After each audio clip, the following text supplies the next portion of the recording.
Hello, good morning everyone. Good morning, नमस्कार, Radhe Radhe. Yes, good morning Komal, Neeraj, Shivangi, Saloni, Sanjana, Rajat, bring tissue, चालू, अनुष्का, अमित, मुस्कान, स्नेहा, सारे 2.0 वाले ही आ गए हैं क्या? हाँ, वहाँ समझ में नहीं आया था क्या? गुड मॉर्निंग बेटा। सुबह को तो गला भी नहीं खुलता इस टाइम तक। यहाँ चिल्लाना पड़ रहा है, आदत छूट गई, ऐसा नहीं है। ओह, आज फिजिक्स वाला में मुझे 3 साल हो गए हैं और आप सभी के प्यार ने, आप सभी के साथ ने यहाँ तक पहुँचाया है और अब आप लोगों के सिलेक्शन हमें आगे बढ़ाएंगे। यस, तो प्यार और साथ बहुत हो गया, अब सिलेक्शन की बारी है। अब प्यार और साथ से काम नहीं चलेगा, समझे या नहीं? तो इस साल मुझे चाहिए रैंक्स। बहुत हो गए सिलेक्शन भी, वैसे सिलेक्शन भी कोई बहुत बड़ी बात नहीं रह गई है, ठीक है ना? इस साल मुझे चाहिए बेटा रैंक्स, और जिम्मेदारी आपके कंधों पर है, आपने खुद उठाई है, मैंने नहीं बोला था उठाने के लिए, है ना? अब उठाइए तो उसको पूरा करें। आने वाले जो आपके बैचेस हैं, जो आपके छोटे भाई बहन इन बैचेस में आएंगे बेटा, उनके लिए एग्जाम्पल सेट करें, ठीक है? इस साल के मतलब हमारे जो पिछले साल के बैच थे, उन्होंने बेटा एग्जाम्पल सेट किया है आपको ये दिखा करके कि ऑनलाइन से भी हिंदी मीडियम में सिलेक्शन होते हैं। अब आपकी बारी है अगले आने वाले बैचेस को ये बताने की कि ऑनलाइन से रैंक्स भी आती है हिंदी माध्यम में। यस, चलिए बढ़ते हैं आगे बेटा, और आज की क्लास में हम फ्रॉक कंप्लीट करेंगे, ठीक है? कल की क्लास में हमने टिश्यूज कंप्लीट किया था, प्रीवियस ईयर क्वेश्चंस आपने कर लिए होंगे। और डीपीपी का अगर मैं बात करूं बेटा, तो आपको बता दूं कि डीपीपी के लेवल को बढ़ाने की कोशिश कर रही हूं मैं अपने पर्सनल लेवल पे, ठीक है? कि जूलॉजी के डीपीपीज बहुत हमने लगाए हैं, लेकिन मैं चाह रही हूँ कि अब डीपीपी का लेवल थोड़ा सा बढ़े, और इस वजह से थोड़ा सा अपना डिले हो रहा है, क्योंकि जब लेवल बढ़ेगा बेटा तो मेहनत बढ़ेगी, हमारी पूरी टीम लगी है आपके लिए वो मेहनत करने में, और इसी वजह से बेटा डीपीपी में थोड़ा सा टाइम लग रहा है। लेकिन बस ये 1 2 3 लेक्चर्स में ही ऐसा होगा, उसके बाद बेटा आपका जो है ये क्या कहते हैं हम, रिदम वो हमारा बन जाएगा, बिकॉज हमारी टीम उस चीज के लिए अलाइन हो जाएगी, और आपके टाइम से पहले बेटा क्या बोलते हैं, डीपीपीज तैयार हो जाएंगी, ठीक है? लेकिन just to increase the level DPPs का, क्वेश्चंस का, इस वजह से बेटा हम लोग थोड़ा सा भी, मैं जूलॉजी की बात कर रही हूँ, मैं बाकी सब्जेक्ट्स की बात नहीं कर रही हूँ, जूलॉजी का बेटा मैं लेवल बढ़ाने की कोशिश कर रही हूँ और थोड़ा अच्छा लेवल करने की कोशिश कर रही हूँ। ऐसा नहीं है कि पहले लेवल नहीं था, लेवल पहले भी था, बस अब मैं थोड़ा उसको और एनहांस करना चाह रही हूँ, क्योंकि मैं सेम क्वेश्चंस आपको नहीं करवाना चाह रही हूँ, या सेम टाइप के क्वेश्चंस आपसे नहीं करवाना चाह रही हूँ जो हम ऑलरेडी पढ़ चुके हैं, ठीक है? आपके डीपीपी 1 2 3 हमने पहले भी इस बैच के साथ हमने कई सारी डीपीपीज की है, सेम टाइप ऑफ क्वेश्चंस मैं नहीं करवाना चाह रही हूँ, और वही सेम मैं डीपीपी में नहीं देना चाह रही हूँ, इसलिए बेटा थोड़ा सा टाइम लग रहा है। लेकिन बिलीव मी, एक बार हमारा पूरा टीम इस चीज के लिए अलाइन हो जाएगा, फिर आपको डीपीपीज ऑन टाइम मिल जाएंगी सारी की सारी, ठीक है? तो आज मोस्ट प्रोबेबली आपको एक्स्ट्रा में डीपीपी मिल सकती है, कल और आज की।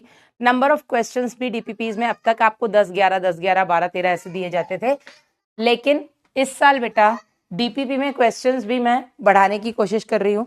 कोशिश है मेरी कि कम से कम मिशन 100 के साथ ही आपके प्रीवियस ईयर क्वेश्चंस तो आप करेंगे ही करेंगे, साथ ही साथ बेटा मेरी कोशिश ये है कि डीपीपीज में भी आपको हर चैप्टर में, क्योंकि नंबर ऑफ लेक्चर्स कम है, 2 3 लेक्चर्स रहेंगे आपके, तो नंबर ऑफ लेक्चर्स कम होने की वजह से अगर मैं डीपीपीज में नंबर ऑफ क्वेश्चंस बढ़ा दूंगी तो कम लेक्चर्स के साथ भी आपको डीपीपीज में, मेरा ये मानना है कि आपको 50 से 70 क्वेश्चंस तो मिल जाए, ठीक है? तो ये मैं चाहती हूँ, है ना? और उसी के लिए अभी मैं अपनी टीम को अलाइन कर रही हूँ, कल से हम लोग लगे हुए हैं, थोड़ा सा टाइम लगेगा, बस एक बार पहली और दूसरी डीपीपी आ जाएगी, फिर आपका रिदम बन जाएगा।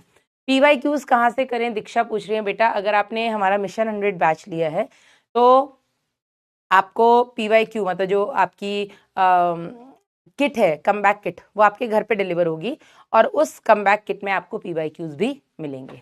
बच्चे कह रहे मैडम 7 करोड़ के क्वेश्चन करवा लो, यहीं करवा लूँ क्या इसी बोर्ड पे? आ जाओ कर लो भैया 7 करोड़ के क्वेश्चन, कोई बहुत बड़ी बात थोड़ी ना है। हाँ 5 करोड़ के कर लें, यस 5 करोड़ के सवाल, और जितने आते जाए मेरे अकाउंट में डालते जाना, ठीक है? चलो तो 5 करोड़ के सवाल में बेटा पहला सवाल मेरा आप लोगों से ये है कि त्वचा में संयोजी ऊतक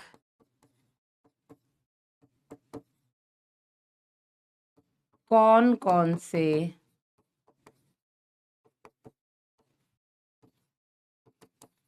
पाए जाते? आ जाओ, चलिए आते ही आपने बोला तो हाँ जी, बहुत अच्छा समझ में आ रहा है तुषार। क्विक रिवीजन ही तो है ये एक तरीके से, ठीक है? तुम्हें अकेले तुम ये नहीं कर पाओगे, इसीलिए हम करवा रहे हैं, ठीक है? और कल मैंने आपको बताया भी था कि हर 2-3 महीने में आपके लिए बैचेस क्यों आते हैं, क्योंकि हमने ठेका लिया हुआ है कि तुम्हारा बैकलॉग से बैकलॉग भी हम कवर कराएंगे। अब तुम ही बिल्कुल ऐसे हो गए हो कि नहीं मैडम हमें करना ही नहीं है, तो फिर उसका तो हम कुछ नहीं कर सकते। लेकिन हाँ, अगर तुम्हारी शिद्दत है कि पढ़ना है और किसी भी कारणवश आपका बैकलॉग बन रहा है, तो हमने बेटा जिम्मा उठाया हुआ है, हमने तो ठेका ही इसी बात का लिया है ना, ठीक है? कि हम तुम्हारा बैकलॉग नहीं बनने देंगे। बन गया है फिर कवर कराएंगे 2 पॉइंटों में, फिर बन गया है 3 पॉइंटों में कवर कराएंगे, फिर बन गया है हम तुम्हारा लाइन बाय लाइन से कवर कराएंगे, फिर भी बन गया है तो लो मिशन 100 ले लो, फिर भी बन गया तो उम्मीद भी ले लेना भाई। तो हम तो आखिरी दिन तक तुम्हारे साथ लगे रहेंगे। अब तुम नहीं लगना चाहते तो अलग बात है। हाँ, जो बच्चे एपिथीलियम लिख रहे हैं अपने एक जोरदार चांटा लगा लेना प्लीज, मतलब मेरी इतनी नहीं इतनी हाथ जोड़ के विनती है कि चांटा जड़ लेना अपने। तुम इस लेवल पे आके गलती कैसे कर सकते हो? कैसे? एक बार अपने बैच में पढ़ाया, एनसीईआरटी लाइन बाय लाइन पढ़ा, 3 बार तो मैं ही पढ़ा रही हूँ भाई, और कल ही पढ़ाया है मैंने। एपिथीलियम कैसे बोल रहे हो तुम लोग? दिमाग भेजना है या भेजा हुआ है भगवान ने? हाँ भेजा है या भिजवाऊं, वो वाली बात। कंपाउंड एपिथेलियम और लिख रहा है, चाटा दूंगी ना भी यहीं से मैं। यही तो अंतर है बस, ऑनलाइन ऑफलाइन में बस यही अंतर रह जाता है। ऑनलाइन में खुद अपने मारो नहीं मारो तुम्हारे थोड़ा डाउट ही रहता है, ऑफलाइन में एक बार मैं जड़ दूंगी बेटा तो एग्जाम तक याद तो रहेगा ही रहेगा, शायद एमबीबीएस में भी याद रहे। हाँ यस, तो एक तो बेटा आ जाएगा इसमें आपका अंतराली ऊतक, ये आपके, एक मिनट मैंने त्वचा में पूछा है ना, अंतराली और वसा तो आपके त्वचा के नीचे पाया जाता है। त्वचा में बेटा आपका पाया जाता है सघन अनियमित संयोजी ऊतक। यस, कोई डाउट? वसा, एरियोलर, लूज, डेंस, सब लिख दो, ये किसी ने नहीं लिखा। हाँ यस रिद्धिमा व्यास, एरियोलर एडिपोस नहीं होता है बेटा, एरियोलर और एडिपोस स्किन के नीचे पाया जाता है, याद करिए मैंने बताया था बीनीथ द स्किन, त्वचा के नीचे पाया जाता है। आया नहीं? याद आ रहा है कि नहीं? हाँ त्वचा के नीचे, पैनिकुलस कार्नोसस एरियोलर, पैनिकुलस एडिपोसस आपका एडिपोज। त्वचा में कौन सा पाया जाता है? It is dense irregular connective tissue, सघन अनियमित। मैडम मारो, मार ही लो तुम अपने, और जो एपिथेलियम लिख रहे थे वो तो यहाँ से और यहाँ से दोनों जगह से मारना प्लीज, ताकि याद रहे। हाँ फिर भी अगर आपको ऑप्शन में मिलता है बाकी के, तो आप यहाँ पर बेटा अंतराली और वसा भी लिख सकते हैं। ये क्वेश्चन नीट में आया, इसकी बहुत ही कम संभावना है, लेकिन मैं तो 5 करोड़ के मैं तो रैंडमली कहीं से भी पूछूंगी। दूसरा क्वेश्चन बेटा आपकी स्क्रीन के ऊपर ये रहा, जल्दी से मुझे बता दीजिएगा कि आपके कूपिका में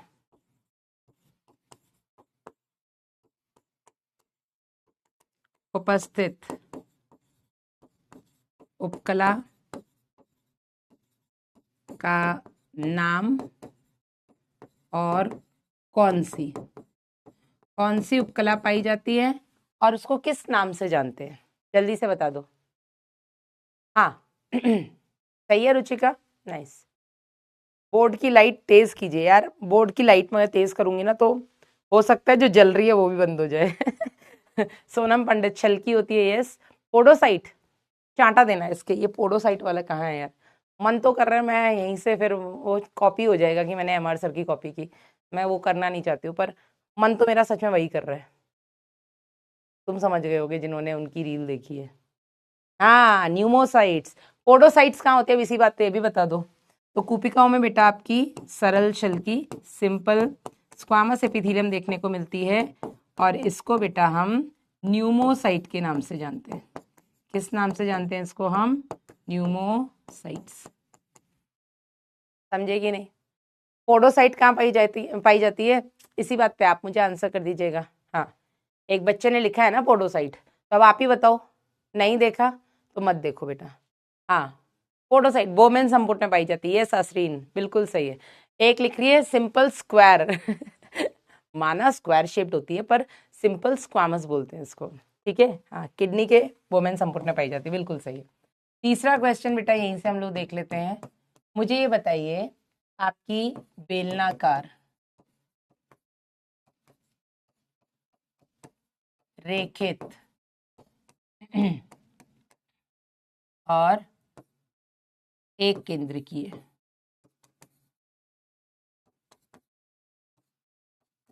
अनैच्छिक, किस पेशी की बात कर रही हूं मैं? कौन सी मसल आपकी सिलिंड्रिकल, ट्राइटेड, यूनिन्यूक्लिएटेड और इनवॉलेंट्री होती है? जल्दी बता दीजिए। Heart muscles, very good. Jaydeep, Tushar, Priya, yes, Neha, yes. This is आपकी हृदय पेशियां। मुझसे पढ़ पढ़ के तुम तो हो गए हो अंग्रेज भाई साहब, अब मैं हो गई बिल्कुल धुर देसी ठेठ हार्ट में मैडम हृदय में। ओके, चलिए चौथा क्वेश्चन बेटा आपकी स्क्रीन के ऊपर, जल्दी से मुझे इसका आंसर करिएगा कि आपके स्नायु किसे जोड़ने का काम करते हैं? स्नायु किसे जोड़ते हैं? अब तो मैं ठेठ हूं तो मैं ठेठ में ही पूछूंगी। हाँ, अब तुम सोचो क्या होते हैं स्नायु? लिगामेंट्स होते हैं कि टेंडन्स होते हैं? थोड़ा बहुत तुम भी तो सोचो, सब कुछ मैं ही क्यों सोचूं? हाँ, जल्दी बताइए। मैम मजा आ रहा है। अच्छा प्रिया, बोन टू बोन अच्छा, बल्ब, ओ नाइस। तो स्नायु आपके लिगामेंट्स होते हैं, और लिगामेंट्स बेटा आपकी बोन को बोन से जोड़ने का काम करते हैं। ठीक है, नाइस, सोच लिया तुम लोगों ने। हाँ मैडम, आप हो अंग्रेजी माध्यम से, आपको सोचना पड़ेगा ना स्नायु क्या होता है, टेंडन्स होता है, लिगामेंट। हम तो मैडम है ही, है ना, वो तो आपसे पढ़ पढ़ के हम अंग्रेज बन चुके हैं, लेकिन है तो हम वही ना, दिल तो ठेठ है जी, है ना। चलिए, last question for today is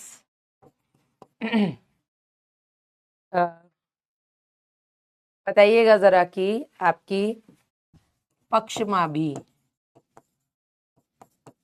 स्तंभाकार उपकला की स्थिति, आपकी सिलिएटेड कॉलमनार एपिथेलियम लोकेशन बता दो। इन्फिनिटी वालों को कम बैक किट नहीं मिली तो पीवाईक्यू कहां से करे? बेटा पीवाईक्यू की बुक खरीद दो फिर जल्दी से। हाँ, खुशी पकड़ी गई। Riddhima, Himanshu, fallopian tube, oh my God, डिम्ब वाहिनी। एक ही बच्ची ने अब तक सिर्फ सही आंसर किया है, बाकी सब चांटा मारो। बेटा मैंने स्तंभाकार पूछा है, मैंने घनाकार पूछा ही नहीं था, और मुझे पता था तुम ये करोगे।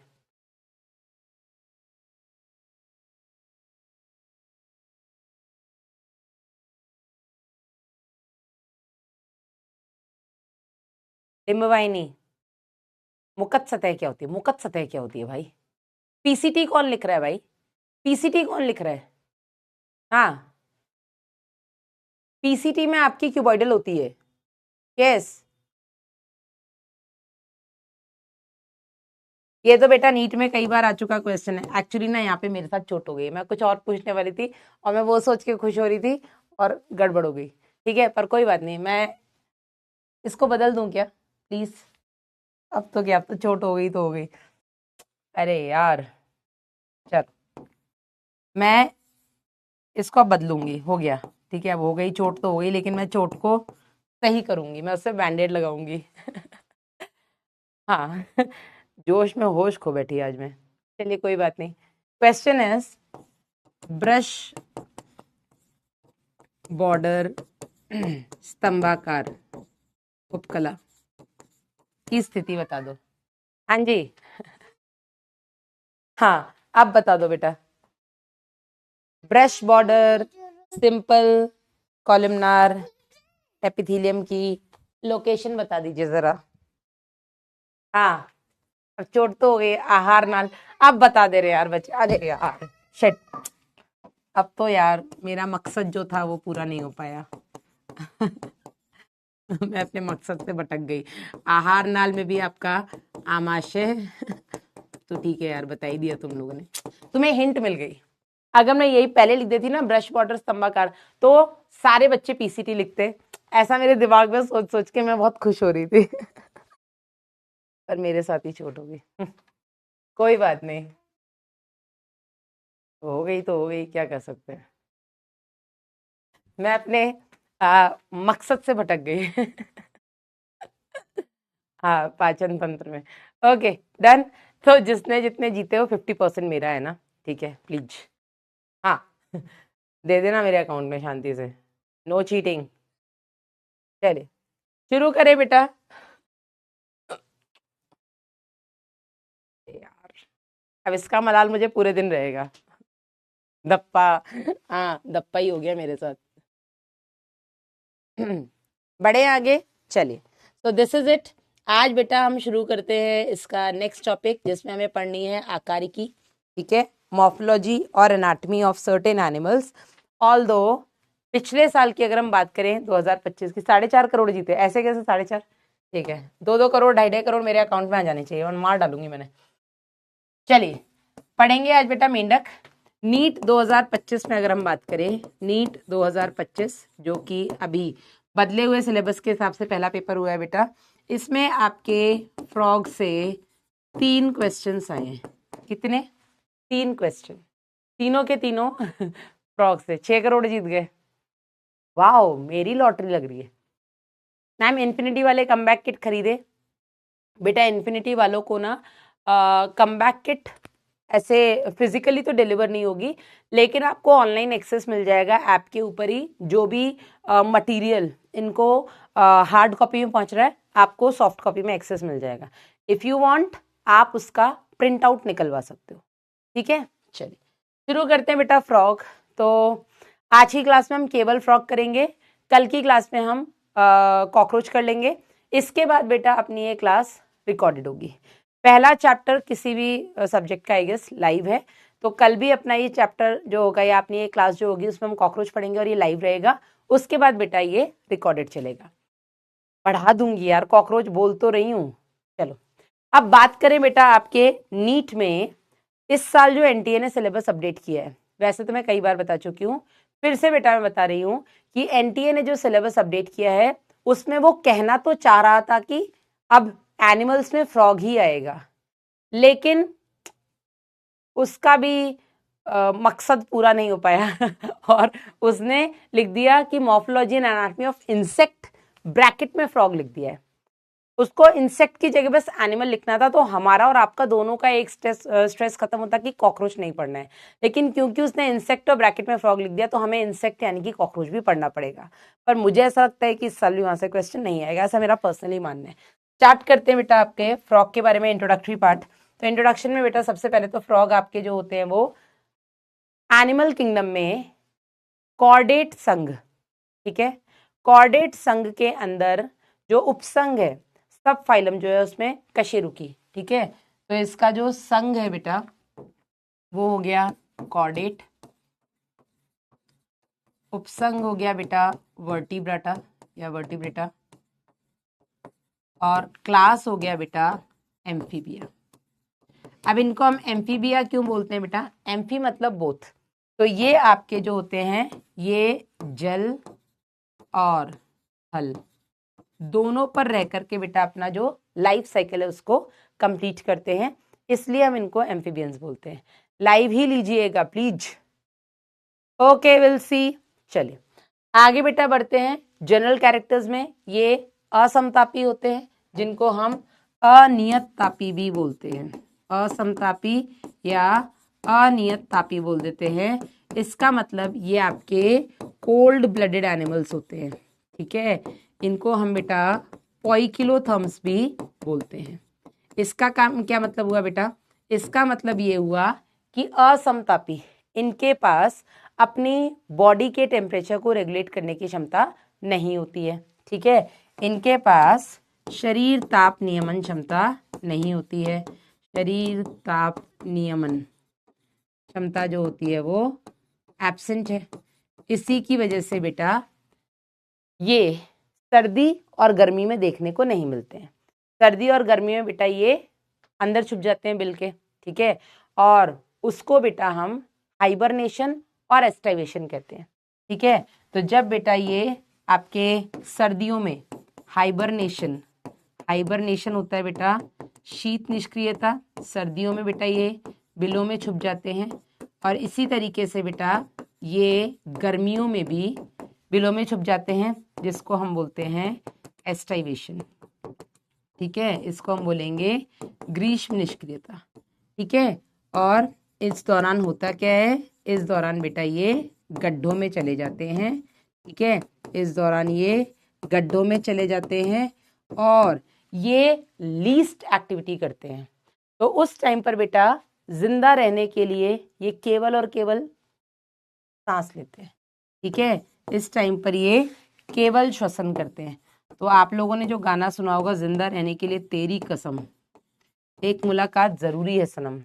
मेंढक से पूछो, इनको लगता है मुलाकात तो भाई बारिश के मौसम में भी कर सकते हैं, जिंदा रहने के लिए तेरी कसम सांस लेना जरूरी है सनम। सांस नहीं लेंगे ना अगर, तो बेटा ये मर जाएंगे।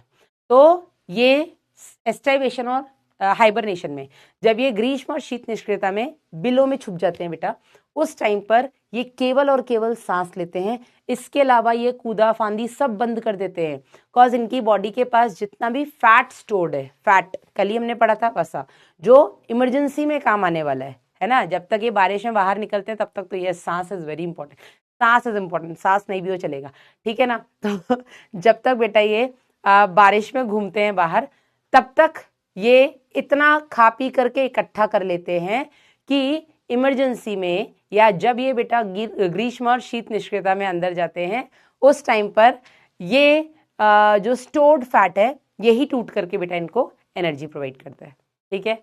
चलो वॉइस स्लो है, अब सुबह को इतनी निकल रही है बहुत है यार। इस टाइम तक मैं उठ भी जाऊं तो बहुत बड़ी बात होती है ठंड में, है वॉइस स्लो है। खुद तो रजाई में बैठ करके लेक्चर ले रहे हो, यहाँ मेरी आवाज पर उंगली उठा रहे हो, मार डालूंगी मैं। चलिए आगे बढ़ते हैं बेटा। इसके अलावा इनके पास दो और प्रॉपर्टीज होती हैं। पहली होती है बेटा छद्मावरण की और दूसरी होती है अनुहरण। छद्मावरण इज कैमोफ्लेजिंग और अनुहरण इज मिमिक्री, ठीक है। कैमोफ्लेजिंग का मतलब होता है आसपास की जो भी कंडीशंस हैं या आसपास का जो भी कलर है उसके हिसाब से बेटा अपने आप को छुपा लेना, ठीक है बेटा। It was office call. तो छद्मावरण या कैमोफ्लेजिंग क्या होती है बेटा? कैमोफ्लेजिंग इज ये अपने आसपास जो भी इनकी कंडीशन है या जिस भी तरीके का एनवायरनमेंट है, जिस भी कलर का एनवायरनमेंट है, उस कलर का ये अपनी बॉडी को बदल लेते हैं। जैसे मिट्टी में है तो ये अपना बॉडी को ब्राउनिश कर लेंगे, ठीक है। अगर ये घास में है तो बॉडी को ग्रीन कलर तो इनका नेचुरल होता ही है, ठीक है। तने पर है तो थोड़ा और, या तने के आसपास थोड़ा और अपने आप को डार्क कर लेंगे। पानी में तो थोड़ा सा इनकी बॉडी ब्लूइश सी हो जाएगी।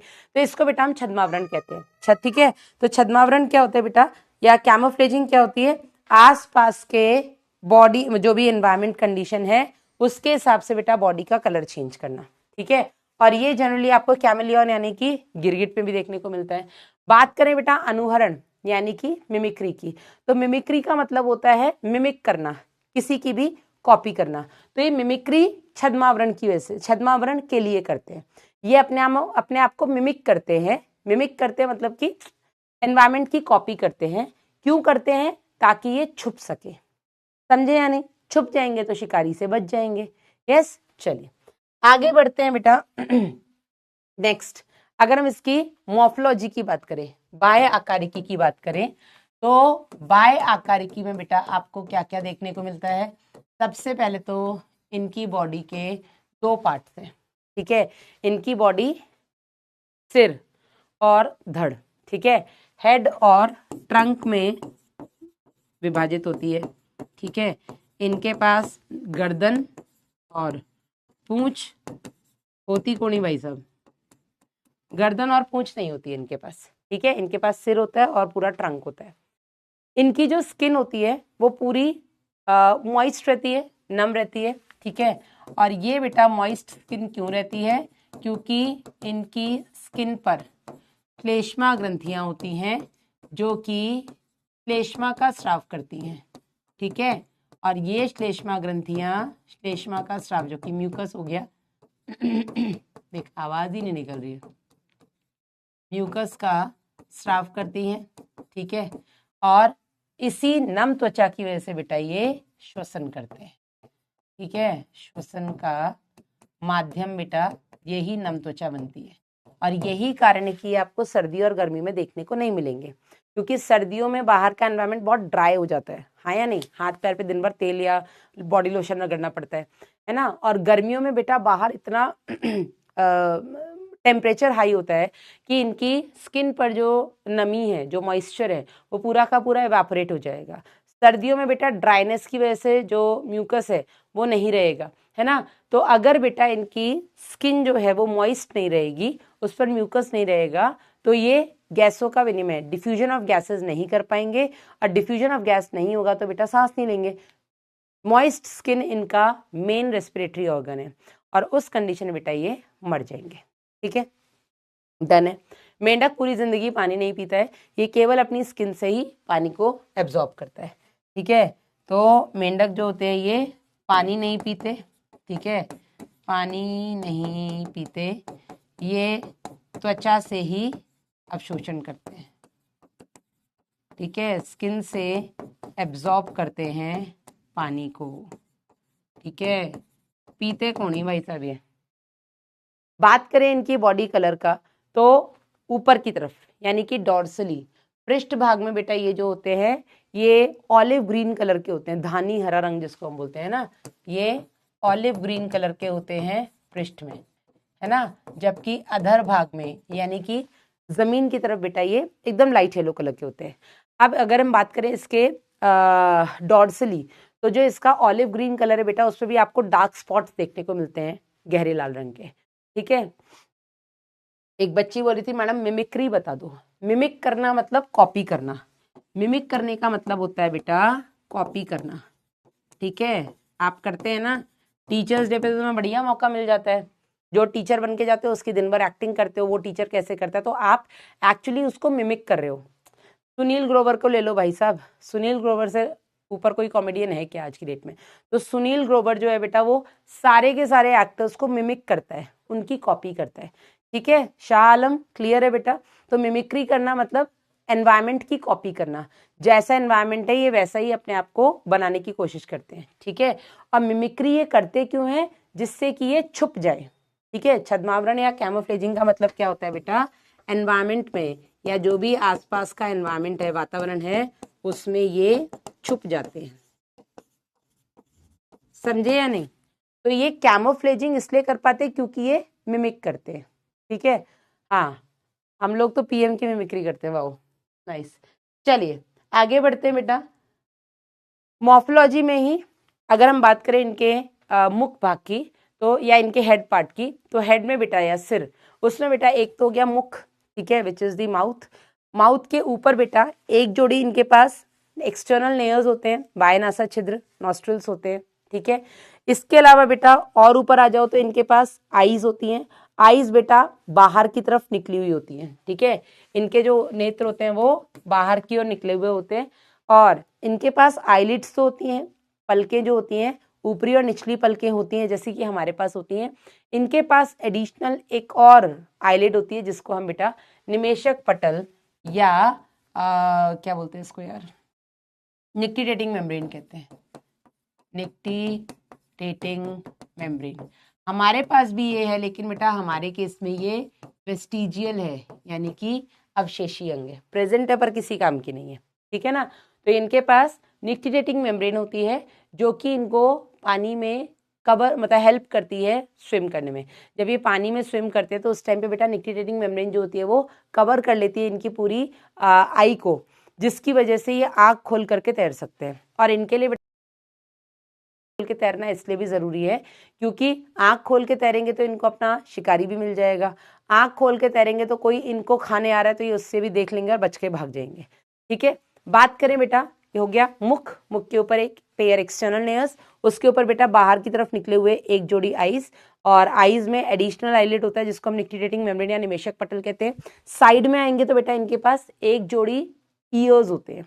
अब ईयर्स में बेटा अगर हम बात करें तो इनके पास ये नहीं होते हैं, इनके पास पिन्ना नहीं होता है। ठीक है, इनके पास केवल ईयर ड्रम होता है जिसको हम टिम्पैनम कहते हैं या कर्णपटय कहते हैं। यही बेटा इनके बाएं कर्ण को रिप्रेजेंट करता है। ठीक है, इनके पास अलग से पिन्ना एक्सटर्नल ईयर नहीं होते हैं, इनके पास कर्णपटय या ईयर ड्रम या टिम्पैनम जिसको हम बोलते हैं वो प्रेजेंट होता है, और यही बेटा इनके एक्सटर्नल ईयर को रिप्रेजेंट करता है। इसी का काम है साउंड वेव्स को कलेक्ट करना। ठीक है मैडम, हाइबरनेशन क्या होता है? बेटा मैंने लिखा तो हाइबरनेशन इज शीत निष्क्रियता। ठीक है, सर्दियों में ये बिल में छुप जाते हैं। एस्टाइवेशन इज ग्रीष्म निष्क्रियता, गर्मियों में भी बेटा ये बिल में छुप जाते हैं। ठीक है, उन दोनों टाइम पर बेटा ये अपने आप को बिल में या गड्ढों में छुपा लेते हैं, जिससे कि कम से कम बेटा मतलब जिससे कि इनकी बॉडी पर जो नमी है वो खत्म ना हो। ठीक है, चलो आगे बढ़ते हैं बेटा। इनके पास दो जोड़ी पैर होते हैं। ठीक है, फोर लिम्स, हाइंड लिम्स, अग्रपाद पश्चपाद, और ये बेटा इनको चलने कूदने फिरने और इन सब में मदद करते हैं, गमन में इनको सहायक करते हैं। अब ये जो इनके फोर लिम्स और हाइंड लिम्स होते हैं बेटा, फोर लिम्स में 4 उंगलियां होती हैं, हाइंड लिम्स में 5 उंगलियां होती हैं, और ये पांचों उंगलियों के बीच में बेटा जाल पाए जाते हैं, इनको हम बोलते हैं वेब्ड फीट। ठीक है ना, इनके जो हाइंड लिम्स होते हैं बेटा, जो फोर लिम्स होते हैं इनमें ये 4 उंगलियां होती हैं। ठीक है, जबकि हाइंड लिम्स जो होते हैं इसमें ये बड़े होते हैं, मासल होते हैं, इसमें ज्यादा मसल्स होती हैं। ठीक है, और इनके बीच में बेटा यहाँ पर इस तरीके से ये वेब्स यानी कि जाल पाए जाते हैं। ठीक है, ये इसमें जाल पाए जाते हैं। ठीक है, इसको हम बोलते हैं वेब फीट, जिसकी वजह से बेटा सरफेस एरिया बढ़ जाता है और ये आसानी से स्विम कर पाते हैं। ठीक है, तो ये जो बेटा इनके हाइंड लिम्स होते हैं, हाइंड लिम्स बड़े होते हैं, इनमें 5 फिंगर्स होती हैं, फोर लिम्स में 4 फिंगर्स होती हैं। जो हाइंड लिम्स होते हैं बेटा ये वेब्ड फीट होते हैं, फिंगर्स के बीच में जाल प्रेजेंट होते हैं जो कि सरफेस एरिया को इंक्रीज कर देते हैं और इनको ये स्विमिंग में हेल्प करते हैं। ये मैंने बता दिया, बड़े होते हैं, मसल होते हैं, और कई सारे कंट्रीज में बेटा इनके हाइंड लिम्स जो होते हैं वो लोग खाने में यूज करते हैं। मैम टिम्पैनम क्या होता है बेटा? हमारे के अब ईयर और आई आपके सिलेबस से हटा दिया तो बहुत सारी चीज़ें ना थोड़ी सी अधूरी रह जाती हैं, इतना डिटेल में यहाँ पढ़ाने का कोई सेंस नहीं है। फिर भी आप अगर जानना चाहें टिम्पैनम क्या होता है तो बेटा मैं बता देती हूँ। आपका ये बाह्यकर्ण है, ठीक है, जिसको हम बोल देंगे क्या? पिन्ना। ये है। इसके बाद फिर एक एक्सटर्नल ऑडिटरी मीएटस होता है, इसको हम बेटा ईयर कैनाल कहते हैं, कर्ण नलिका कहते हैं। यहां पर बेटा आ जाता है आपका मध्य कर्ण। ठीक है, ये मिडिल ईयर होता है, और सबसे अंदर अगर आप आएंगे तो ये इंटरनल ईयर होता है। ठीक है, हमारे केस में। फ्रॉग्स के केस में ये नहीं होता है। ठीक है, इसको बेटा हम बोलते हैं, ये जो दिख रहा है इसी को बेटा हम टिम्पैनम या ईयर ड्रम बोलते हैं, इसी को हम टिम्पैनम या ईयर ड्रम कहते हैं। ठीक है, ये वाला जो बेटा भाग हो गया इसको हम एक्सटर्नल ईयर या बाह्यकर्ण बोलेंगे। ये वाला भाग जो है इसको बेटा हम मिडिल ईयर या मध्यकर्ण बोलेंगे, और सबसे अंदर वाले भाग को हम इंटरनल ईयर या आंतरिक कर्ण बोलेंगे। ठीक है, फ्रॉग्स के केस में ये तो होता है, ये नहीं होता है। ठीक है, ईयर ड्रम हमारे केस में जो अंदर है जिसको हम कान की पर्दा बोलते हैं, राइट, कान की पर्दा इज ईयर ड्रम और टिम्पैनम। ठीक है, इनके केस में बेटा वो कान की पर्दा अंदर ना होकर के ऊपर ही सरफेस पे दिखती है, यस, उसी को हम टिम्पैनम बोलते हैं। क्लियर है? चलिए इसको मैं रब कर दूं। ठीक है। तो यहाँ पर बेटा इनके पास मिडिल ईयर और आंतरिक ईयर या इंटरनल ईयर होता है, इनके पास एक्सटर्नल ईयर नहीं होता है। और ये जो टिम्पैनम है, ठीक है, ये जो टिम्पैनम है बेटा, यही इनके एक्सटर्नल ईयर को रिप्रेजेंट करती है। अभी क्लियर है बेटा? चलिए, यही रीजन है कि बेटा मैंने कॉकरोच आज नहीं रखा कि फिर भागा भागा हो जाता। ठीक है, बात करें बेटा, इनमें सेक्सुअल डायमॉर्फिज्म देखने को मिलती है। आप देख करके बता सकते हो कौन सा मेल फ्रॉग है, कौन सा फीमेल फ्रॉग है, और वो आप कैसे बताएंगे, कौन कौन से ऐसे कैरेक्टर्स हैं जो देख करके आप मॉर्फोलॉजिकली, सेक्सुअल मतलब सेक्सेस, मेल्स और फीमेल्स, डाई मतलब दो, ठीक है, और मॉर्फो मतलब बायाकार की, आप बाहर से देख करके बता देंगे कि कौन सा मेल फ्रॉग है, कौन सा फीमेल फ्रॉग है। तो in case of male frogs में बेटा इनके पास कॉपलेटरी ऑर्गन होता है, जिसको हम नप्शियल पैड भी बोल देते हैं। हमने देखा इसकी ये जो 4 फिंगर है ना, जो इसकी फोरलिम्स है, फोरलिम्स की जो 4 फिंगर होती है, पहली फिंगर जो होती है बेटा, वो हल्की सी फूली हुई होती है। अच्छा, ये हमेशा नहीं फूली हुई होती है, केवल ब्रीडिंग सीजन यानी कि बारिश के साइज में ही फूलती, बारिश के टाइम पे ही फूलती है, वैसे बेटा ये नहीं होती है फूली। जो भी है बेटा, इसी को हम कॉपलेटरी पैड या नप्शियल पैड या मेटिंग पैड ये सब बोल देते हैं। ठीक है, ये केवल और केवल मेल्स में देखने को मिलता है। दूसरा बेटा हो गया आपका वाक कोश, जिसको हम बोलेंगे वोकल सैक। वोकल सैक भी केवल और केवल मेल फ्रॉग्स में देखने को मिलते हैं, जिसकी वजह से ये टर टर ऐसी आवाजें निकालते हैं। ठीक है, this is to attract the females, है ना, बारिश के मौसम में ब्रीडिंग करनी है तो ये फीमेल्स को अट्रैक्ट करने के लिए टर टर आते रहते हैं। ठीक है, तो ये दोनों बेटा मेल फ्रॉग में देखने को मिलता है। फीमेल फ्रॉग्स में ना तो कॉपलेटरी ऑर्गन देखने को मिलता है, मैथुनंग नहीं मिलता है, ना ही बेटा फीमेल्स के केस में वोकल सैक होते हैं। देयर आर सर्टेन एक्सेप्शंस, लेकिन इन जनरल फीमेल्स के केस में वोकल सैक नहीं होते हैं। फिर मैं बता रही हूँ, कुछ अपवाद हैं, किसी किसी में होते हैं, पर इन जनरल नहीं होते हैं। बॉडी बैलेंस कौन करता है? राहुल शर्मा। बैलेंसिंग के लिए इंटरनल ईयर काम आता है। आगे बढ़ते हैं बेटा, अब हम बात करते हैं इसकी एनाटॉमी की। एनाटॉमी की जब बेटा हम बात करेंगे तो हम इसके सारे सिस्टम्स देखेंगे। इनके पास वेल डेवलप्ड डाइजेस्टिव सिस्टम है, रेस्पिरेटरी सिस्टम है, सर्कुलेटरी सिस्टम है, एक्सक्रीटरी सिस्टम है, आपके कंट्रोल एंड कोऑर्डिनेशन के लिए इनके पास नर्वस सिस्टम है, एंडोक्राइन सिस्टम है, even they have well developed sensory organs. ठीक है, जो हमारे पास सेंसरी ऑर्गन्स है सारे इनके पास हैं, वो बात और है कि उनमें से 2 बहुत ज्यादा डेवलप्ड हैं, बाकी इतने नहीं है लेकिन है। ठीक है, इसके अलावा they have separate mails and females, तो दोनों के अंदर रिप्रोडक्टिव ऑर्गन्स भी होते हैं। मैम आरसीटी में क्या होता है? आदर्श मैम मिशन 100 में तो तुम्हारे इस तरीके के डाउट बिल्कुल भी केटर नहीं कर सकती, तो आप मुझे माफ करें, मेरे पास इतना टाइम नहीं है कि अब मैं यहाँ पे बैठ के तुम्हें फालतू के ज्ञान दूं। बात करते हैं बेटा इसके डाइजेस्टिव सिस्टम की। तो डाइजेस्टिव सिस्टम में इनके पास एक तो एलिमेंट्री कैनाल होती है। अच्छा, एलिमेंट्री कैनाल जो होती है बेटा इनकी सबसे छोटी होती है। सबसे छोटी मतलब अगर हम बाकियों से कंपेयर करें, बाकी कौन? एक आपके हर्बीवोर्स जो घास खाते हैं, एक आपके ओमनीवोर्स जो सब कुछ खाते हैं, घास भी खाते हैं, मांस भी खाते हैं, और एक होते हैं बेटा आपके कार्निवोर्स जो केवल मांस खाते हैं, मांसाहारी जिनको हम बोलते हैं। ठीक है, तो जो बेटा हर्बीवोर्स होते हैं, ओमनीवोर्स और कार्निवोर्स होते हैं, इनमें कार्निवोर्स इनकी जो एलिमेंट्री कैनाल है वो सबसे छोटी होती है। 1 मिनट, है ना।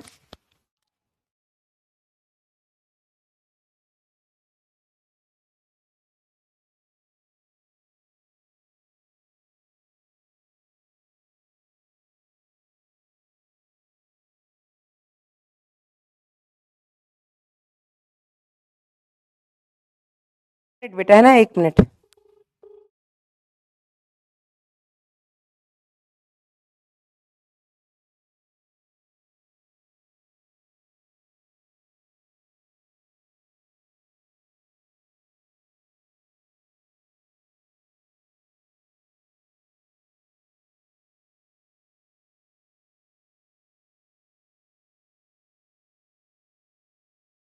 तो एलिमेंट्री कैनाल इनकी सबसे छोटी होती है। क्यों होती है उसका रीजन मैंने आपको बता दिया, क्योंकि ये कार्निवोर्स होते हैं तो इनको बहुत ज्यादा ऐसे सेलुलोज वगैरह का पाचन नहीं करना होता है, इस वजह से बेटा इनकी एलिमेंट्री कैनाल छोटी होती है। अगर हम कंपेयर करें बाकी आपके हर्बीवोर्स और कार्निवोर्स से, हर्बीवोर्स जो शाकाहारी है, जो घास वगैरह खाते हैं, और कार्निवोर्स जो सब कुछ खाते हैं। ठीक है, अब इसकी एलिमेंट्री कैनाल का आप पूरा पाथ देख सकते हैं। ये फूड का इंटेक करते हैं माउथ से, ठीक है। माउथ से फूड जाता है बेटा बक्कल कैविटी में, बक्कल कैविटी जिसमें एक बाइलोब्ड टंग होती है, आ रहा है अभी, ठीक है। जो इनकी बक्कल कैविटी होती है बेटा, इस बक्कल कैविटी में बाइलोब्ड टंग होती है, द्विपालित जीभ होती है, ऐसी सांप की देखिए ना, ठीक है। और द्विपालित जीभ भी बेटा आगे से जुड़ी हुई होती है, ठीक है। कहाँ से जुड़ी हुई होती है? आगे से। तो जब इन्हें अपना शिकार पकड़ना होता है तो इस तरीके से जीभ को बाहर निकालते हैं, शिकार को पकड़ के वापस अंदर लेकर जाते हैं, ठीक है। इसके अलावा बेटा इनमें मुख गुहा से खाना जाता है आपकी ग्रसनी में, ग्रसनी से जाएगा बेटा ग्रसिका में ईसोफेगस। ईसोफेगस बेटा इसमें बहुत छोटा होता है क्योंकि इनकी एलिमेंट्री कैनाली ओवरऑल छोटी है, गर्दन इनके पास है नहीं, इस वजह से भी बेटा ईसोफेगस इनमें बहुत छोटा होता है। आगे जाकर के बेटा ये ईसोफेगस खुलता है स्टमक में, आमाशय में, आमाशय से बेटा जाता है आंत में, आंत से रेक्टम मलाशय में, वहां पर जो भी वेस्ट होता है वो मलाशय में संग्रहित रहता है और वहां से निकल जाता है क्लोएका में, ठीक है।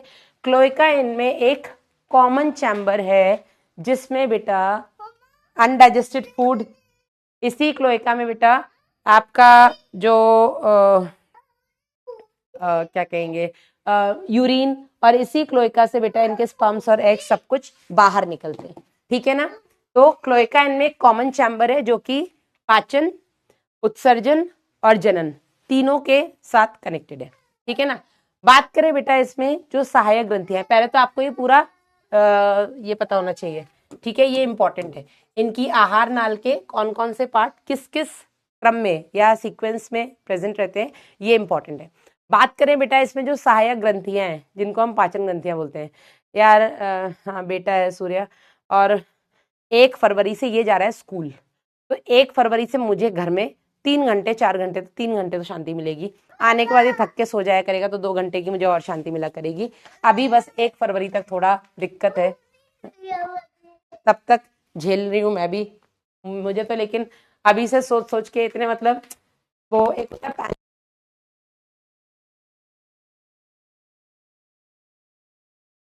है, तब तक तो प्राण पी रहा है, कोई बड़ी बात नहीं है, ठीक है। चलिए तो आई ऑर्डर मोस्टली। अब बेटा बात करें इसकी सहायक ग्रंथियों की, सहायक ग्रंथियों में बेटा इनके पास आमाशय, इनके स्टमक में जठर ग्रंथियां होती हैं, इनके यकृत जो लिवर है बेटा, जो कि सबसे बड़ा ग्लैंड होता है बॉडी का, यहाँ से बेटा आता है पित्रस जिसको हम बाइल जूस कहते हैं, ठीक है। यहाँ से आता है आपका पित्रस जिसको हम बाइल जूस कहते हैं, ठीक है। स्टमक से आता है गैस्ट्रिक जूस, क्या आता है? Gastric juice. और पैनक्रियास से आता है बेटा पैनक्रियाटिक जूस, ठीक है। अब इनके अंदर क्या क्या होता है बेटा, जो इसका स्टमक में गैस्ट्रिक ग्लैंड्स हैं, इन गैस्ट्रिक ग्लैंड से बेटा एक तो आता है HCl, hydrochloric acid. Hydrochloric acid के अलावा बेटा यहाँ पर प्रोटीन को पचाने के लिए कुछ एंजाइम्स आते हैं, ठीक है, पेप्सिन। बात करें बेटा इसके लिवर से जो बाइल जूस आता है, इस बाइल जूस में बाइल सॉल्ट्स होते हैं, इसमें बाइल पिगमेंट्स होते हैं, पर इसमें कोई भी एंजाइम नहीं होता है, ठीक है ना, ये इंपॉर्टेंट है। और जो भी बेटा इसके यकृत में यानी जो भी इसके लिवर से बेटा बाइल जूस बन रहा है, वो बाइल जूस इनके पित्ताशय यानी कि गॉल ब्लैडर में संग्रहित रहता है। अब स्टमक में जैसे ही खाना स्टमक में जाएगा तो वहां पर HCl की प्रेजेंस में प्रोटीन का डाइजेशन होगा, क्योंकि प्रोटीन डाइजेस्टिंग एंजाइम्स है वहां पे। पेप्सिनोजन जो होता है बिंदु बेटा वो इनएक्टिव फॉर्म होता है, इसी पेप्सिनोजन को HCl एक्टिवेट करता है, पेप्सिन बनाता है, और ये पेप्सिन बेटा क्या करता है? प्रोटीन को डाइजेस्ट करता है। आमाशय, स्टमक, जहां पर खाने में थोड़ा बहुत प्रोटीन डाइजेस्ट हो चुका है, जब वो थोड़ा बहुत पचा हुआ खाना इनके इंटेस्टाइन में एंटर करता है, उसी खाने को हम काइम कहते हैं, ठीक है।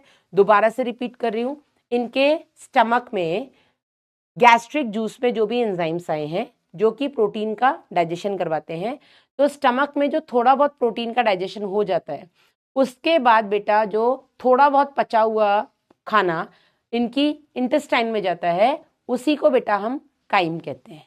क्लियर है? चलिए अब जो यहाँ पर बाइल सॉल्ट्स होते हैं बेटा, ये बाइल सॉल्ट्स, यहाँ पर कोई भी एंजाइम तो है नहीं, ठीक है, इसमें जो आपका बाइल जूस है इसमें कोई भी एंजाइम तो है नहीं, लेकिन जो बेटा बाइल सॉल्ट्स हैं ये वसा का पाइसीकरण करते हैं, फैट पाइसीकरण, इमल्सिफिकेशन करते हैं। फैट इमल्सिफिकेशन का क्या मतलब हुआ कि बड़े बड़े फैट के मॉलिक्यूल्स को तोड़ करके छोटे छोटे वसा के ग्लोब्यूल्स बना देते हैं। एक बच्चा बोल रहा मैडम आप इंग्लिश ज्यादा बोल रही हो, क्या बाकियों को भी ऐसा लग रहा है कि मैं इंग्लिश ज्यादा बोल रही हूँ? तो प्लीज लेट मी नो, मुझे बताइए, ज्यादा इंग्लिश बोल रही हूँ क्या? अंग्रेजी निकल रही है मेरी, मैं अंग्रेज बन रही हूँ क्लास में? Is it so? एक बच्चा बोल रहा है नहीं ना, धन्यवाद। तो बेटा आपको जितना मैं बोल रही हूँ उतना नहीं समझ में आ रहा, तो बेटा मैं माफी चाहती हूँ, क्योंकि इंग्लिश में वर्ड्स मैं सारे ही बताती हूँ। उसका रीजन ये है बेटा कि कई बार इतना खतरनाक हिंदी वर्ड आ जाता है कि आपको भी समझ में नहीं आता है। और मैं हमेशा बोलती हूँ कि कहीं पर भी अगर आपको ऑप्शन में डाउट लगता है तो बेटर आप साइड में इंग्लिश का ऑप्शन भी आपको दिखेगा, ठीक है? हिंदी मीडियम वाले बच्चों को हिंदी और इंग्लिश दोनों का पेपर मिलता है, साइड साइड में लिखा हुआ होता है, ठीक है? चलो, कुछ बच्चों को और भी लग रहा है कि मैडम आप इंग्लिश ज़्यादा बोल रही है, तो बेटा मैं माफ़ी मांगूंगी, लेकिन मैं यही बोलूंगी कि मैं जो बोल रही हूँ आप उसको सुने, आप उसको समझें, ठीक है? मैं जो बोल रही हूँ आपके काम का है, चाहे वो अंग्रेजी हो चाहे वो हिंदी हो, ठीक है? आगे बढ़ते बेटा। अग्नाशय से जो पैनक्रियाज है, पैनक्रियाज से आने वाली जूस को हम पैनक्रियाटिक जूस कहते हैं। अब पैनक्रियाटिक जूस में एक्चुअल में वो सारे एंजाइम्स होते हैं जो फैट का, वसा का, प्रोटीन का और शर्करा यानी कि शुगर्स का डाइजेशन कंप्लीट करते हैं।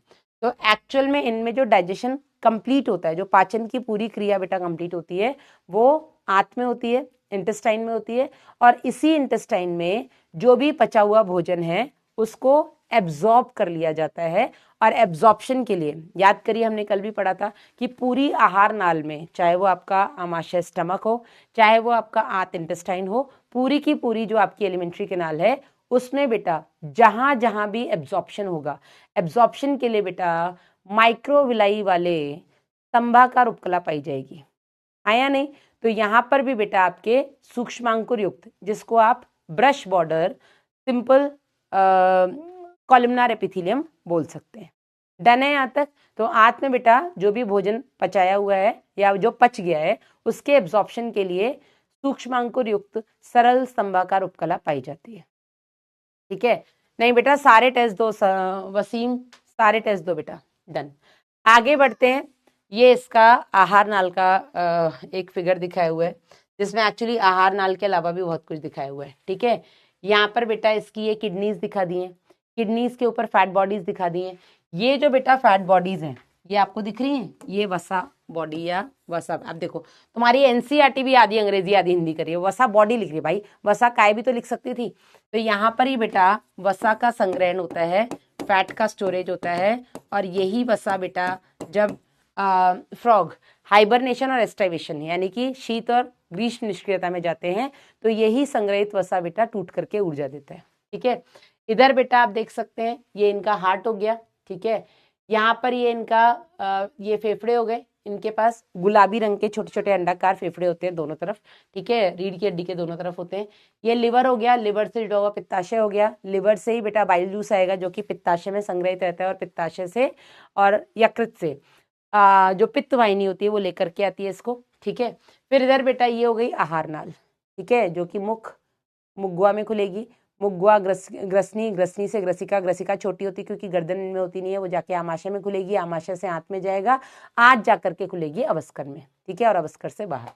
आगे बढ़ते हैं बेटा, बात करते हैं इनके रेस्पिरेटरी सिस्टम की। तो रेस्पिरेशन के लिए इनके पास मेन जो ऑर्गन है वो स्किन है, ठीक है? नीट 2025 में बेटा आपका यहीं से क्वेश्चन आया हुआ है, ठीक है? नीट 2025 में यहीं से क्वेश्चन आया हुआ है फ्रॉग के रेस्पिरेटरी ऑर्गन से। तो फ्रॉग्स में बेटा रेस्पिरेशन के लिए हमने कहा ये पानी में भी रहते हैं, हमने कहा ये इधर भी रहते हैं, जमीन पर भी रहते हैं, और बेटा ये गड्ढों में, बिलों में भी छुपे रहते हैं, ठीक है? तो जब बेटा ये पानी में रहते हैं, ठीक है, उस टाइम पर बेटा इनकी जो मॉइस्ट स्किन होती है वो मेन रेस्पिरेटरी ऑर्गन होती है, ठीक है? और इसको बेटा हम त्वचीय श्वसन या क्यूटेनियस रेस्पिरेशन कहते हैं, ओके, इसको हम त्वचीय श्वसन या क्यूटेनियस रेस्पिरेशन कहते हैं। ठीक है, बात करें बेटा इनके, जब ये जमीन पर रहते हैं, अच्छा जब ये बिल में रहते हैं उस टाइम पर भी ये केवल अपनी नम त्वचा से ही श्वसन करते हैं, गड्ढों में जब ये रहते हैं। लेकिन जब ये जमीन पर रहते हैं, तो जमीन पर जब ये रहते हैं तो ये अपनी नम त्वचा से भी श्वसन करते हैं। ठीक है, ये मुख ग्रसनी गुहा पक्कोफेरेंजियल कैविटी से भी करते हैं और बेटा फेफड़ों से भी करते हैं। ठीक है, फेफड़ों से जो श्वसन होता है इसको बेटा हम फुफ्फुसीय श्वसन कहते हैं, पल्मोनरी रेस्पिरेशन कहते हैं। क्या बोलते हैं बेटा इसको हम? फुफ्फुसीय श्वसन या पल्मोनरी रेस्पिरेशन कहते हैं।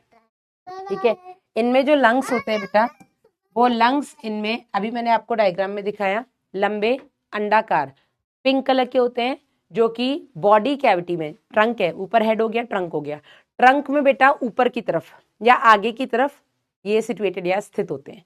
ठीक है ना, लंबे हैं, अंडाकार हैं, पिंक कलर के हैं, आप क्लियर देख सकते हैं यहाँ पे पिंक कलर के हैं, ये लंबे लंबे अंडाकार ऐसे होते हैं। ठीक है, ये कुछ इस तरीके के होते हैं और देह गुहा में आगे की तरफ ये सिचुएटेड होते हैं। ठीक है, आगे बढ़ते हैं बेटा, जो एयर होती है वो ये अपने नासा छिद्र यानी कि नोज से अंदर लेते हैं एयर को, मुख ग्रसनी गुहा से होते हुए बेटा ये इनके फेफड़ों में पहुंच जाती है।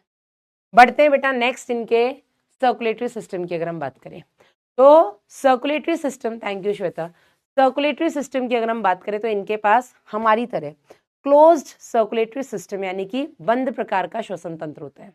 बंद प्रकार के श्वसन तंत्र में होता क्या है बेटा? बंद प्रकार का श्वसन तंत्र का मतलब होता है बेटा कि इनमें जो रक्त होता है वो हृदय से निकल करके रक्त वाहिनियों में जाता है और रक्त वाहिनियों की मदद से ही बेटा ये बॉडी के एक एक सेल या टिश्यू तक जाता है और वापस से टिश्यू से भी बेटा ये ब्लड वेसल्स के द्वारा ही हृदय में आता है। ठीक है, तो यहां पर बेटा क्योंकि जो ब्लड है वो ब्लड वेसल से निकल करके ऐसे कहीं पर भी गुहा में नहीं फैल रहा है, इसलिए बेटा इस प्रकार के परिसंचरण को हम बंद प्रकार का या close type of circulatory system कहते हैं। ठीक है, हमारे केस में भी ऐसा ही होता है। लेकिन कुछ ऐसे इंसेक्ट्स हैं बेटा जिनमें, जिसके बारे में हम कल पढ़ेंगे, कॉकरोच में खुले प्रकार का परिसंचरण तंत्र होता है, open type of circulatory system होता है। और इस open type of circulatory system में क्या अंतर होता है ये हम पढ़ेंगे कल। यहां तक क्लियर है? तो इनमें closed type of circulatory system, बंद प्रकार का परिसंचरण तंत्र होता है। बंद प्रकार के परिसंचरण तंत्र का मतलब होता है कि जो ब्लड है वो बॉडी के अंदर कहीं भी गुहा में जाके नहीं फैल रहा है। ठीक है, ब्लड जो है बेटा वो हृदय से निकल रहा है, रक्तवाहिनियों में जा रहा है, रक्तवाहिनियों से निकल करके आपके ऊतक में जा रहा है और वापस से इन्हीं रक्तवाहिनियों के द्वारा वो हृदय में आ जा रहा है। ठीक है, इनका जो हार्ट होता है बेटा वो 3 चैम्बर होता है, 3 कोष्ठ होते हैं इनके। अच्छा, इनमें परिसंचरण में ब्लड और लसिका, लिम्फ, ठीक है ना, दोनों परिसंचरण तंत्र होते हैं। इनमें रक्त परिसंचरण तंत्र भी होता है जिसके बारे में हम आगे पढ़ेंगे, हमारा सिस्टम जब हम पढ़ेंगे। दूसरा बेटा एकल नहीं होता है मिशन 100, इसमें अपूर्ण दोहरा परिसंचरण होता है। ठीक है, इसमें आपको बेटा रक्त परिसंचरण तंत्र भी देखने को मिलेगा, लसिका परिसंचरण तंत्र भी देखने को मिलेगा। इसके बारे में अपूर्ण दोहरा परिसंचरण, एकल परिसंचरण, पूर्ण दोहरा परिसंचरण, इसके बारे में बेटा हम बॉडी फ्लूइड्स एंड सर्कुलेशन जब मैं आपको पढ़ाऊंगी तब बेटा वहां पर आपको मैं इसके बारे में बता दूंगी। लिखने का टाइम दीजिए, इतनी देर बेटा मैं समझा रही हूँ तो आप लिख नहीं पा रहे हैं क्या साथ में? हाँ जी, नहीं हो पा रहा है क्या? लिख लो भाई। हाँ जी,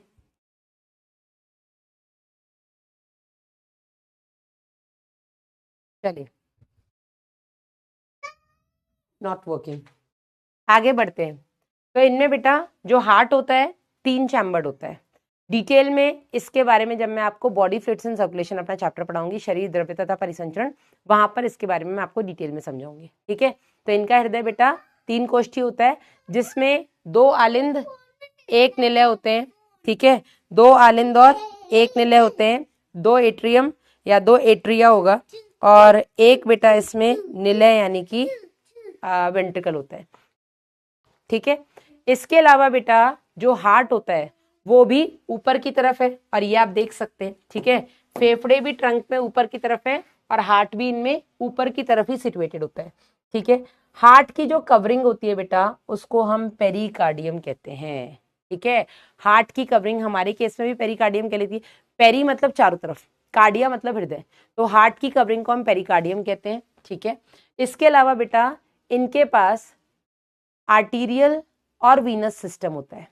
आर्टीरियल मतलब जिसमें आर्टरीज सारी धमनियां आ जाएंगी, वीनस जिनमें सारी वेन यानी कि शिराएं आ जाएंगी। इनका बेटा जो धमनी और शिरा तंत्र होता है, इसमें आप देख सकते हैं जो धमनियां होती हैं ये रक्त को, अभी लिखा देती हूँ यहाँ पे, धमनी और शिरा में होता क्या है बेटा, धमनी में जो रक्त होता है वो आपके हृदय से अंगों तक जाता है, और जो शिराएं होती हैं बेटा वो रक्त को अंगों से हृदय तक लेकर के आती है। ठीक है, तो ये हो गया इनमें धमनी और शिरा तंत्र।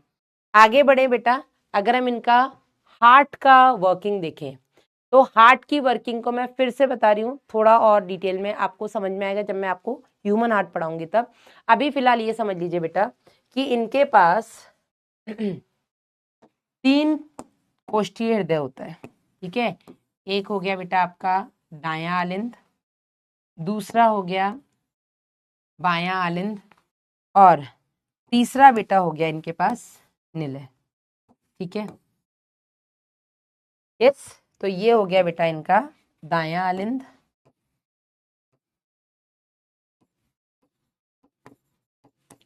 राइट एट्रियम, ये हो गया बेटा इसका बायां आलिंद जिसको हम बोलेंगे लेफ्ट एट्रियम, और तीसरा हो गया बेटा इनका निलय। ठीक है, 3 चैम्बर हो गए। ये जो पूरा का पूरा हार्ट है बेटा, इसकी जो कवरिंग होती है डबल मेम्ब्रेनस होती है, पतली पारदर्शी झिल्ली जिसको हम बोल देंगे, इसको बेटा हम पेरिकार्डियम बोल देंगे। ठीक है, तो ये हो गया बेटा इसका आवरण, और इस आवरण को हम क्या बोलते हैं, पेरिकार्डियम। पेरी मतलब चारों तरफ, और कार्डिया का मतलब होता है हृदय। तो पेरिकार्डियम बेटा इसका आवरण हो गया, हार्ट की कवरिंग हो गई। अब यहां पर बेटा 2 एडिशनल चैम्बर्स भी होते हैं। ठीक है, एक एडिशनल चैम्बर जिसको बेटा हम बोलते हैं साइनस विनोसस, एक एडिशनल चैम्बर को हम बोलते हैं साइनस विनोसस। दूसरा बेटा यहां से एक और एडिशनल चैम्बर निकलता है जिसको हम बोलते हैं कोनस आर्टीरियोसस। अब कोनस आर्टीरियोसस को ना मैं डॉटेड दिखा देती हूँ। ठीक है, धमनी शंकु और शिराकोटर, इसको हम बोलते हैं शिराकोटर या साइनस विनोसस, और दूसरा हो गया बेटा आपका धमनी शंकु, इसको हम बोलते हैं कोनस आर्टीरियोसस, ट्रंकस आर्टीरियोसस भी इसको हम बोल देते हैं। ठीक है, इंपॉर्टेंट ये है बेटा कि ये जो धमनी शंकु होता है ये नीचे की तरफ पाया जाता है। ठीक है, ये अधर में पाया जाता है, और साइनस विनोसस जो होता है बेटा ये ऊपर यानी कि पृष्ठ में पाया जाता है। अब होता क्या है देखो, ये एनसीईआरटी में नहीं है इमाद, डायग्राम नहीं है, पर इसके बारे में बताया गया है। ठीक है, होता क्या है बेटा, पूरी बॉडी से डीऑक्सीजनेटेड ब्लड, ठीक है, पूरी बॉडी से वीऑक्सीजनित रक्त जो होता है बेटा वो आता है कहाँ, आपके महाशिराओं की मदद से इस शिराकोटर में। पूरी बॉडी से जो भी वीऑक्सीजनित रक्त है जिसमें कार्बन डाइऑक्साइड की मात्रा बहुत ज्यादा है, वो बेटा आपकी बॉडी के शिराओं से, वेन से बेटा कहाँ आ जाता है, आपके महाशिरा में। महाशिरा आकर के खुलती है आपके शिराकोटर यानी कि साइनस विनोसस में। साइनस विनोसस जो कि दाहिने आलिंद से जुड़ा हुआ है, राइट एट्रियम से जुड़ा है, ब्लड बेटा साइनस विनोसस से दाहिने आलिंद में चला जाता है।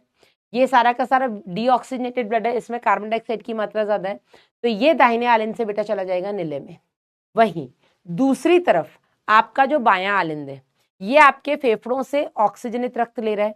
ठीक है, इसको लंग्स से ऑक्सीजनित रक्त मिल रहा है, और लंग्स से आया हुआ ऑक्सीजनित रक्त बेटा बाएं आलिंद में आता है। बाएं आलिंद से भी ये कहाँ पहुंच जाता है, आपके निलय यानी कि वेंट्रिकल में पहुंच जाता है।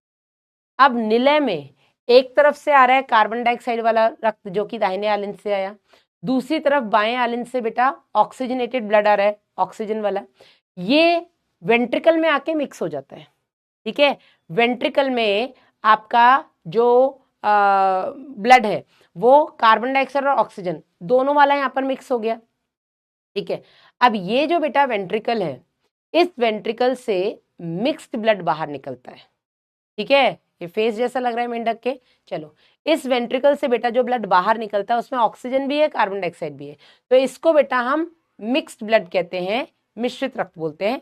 और ये बेटा निलय से बाहर निकलता है धमनी शंकु में, ठीक है।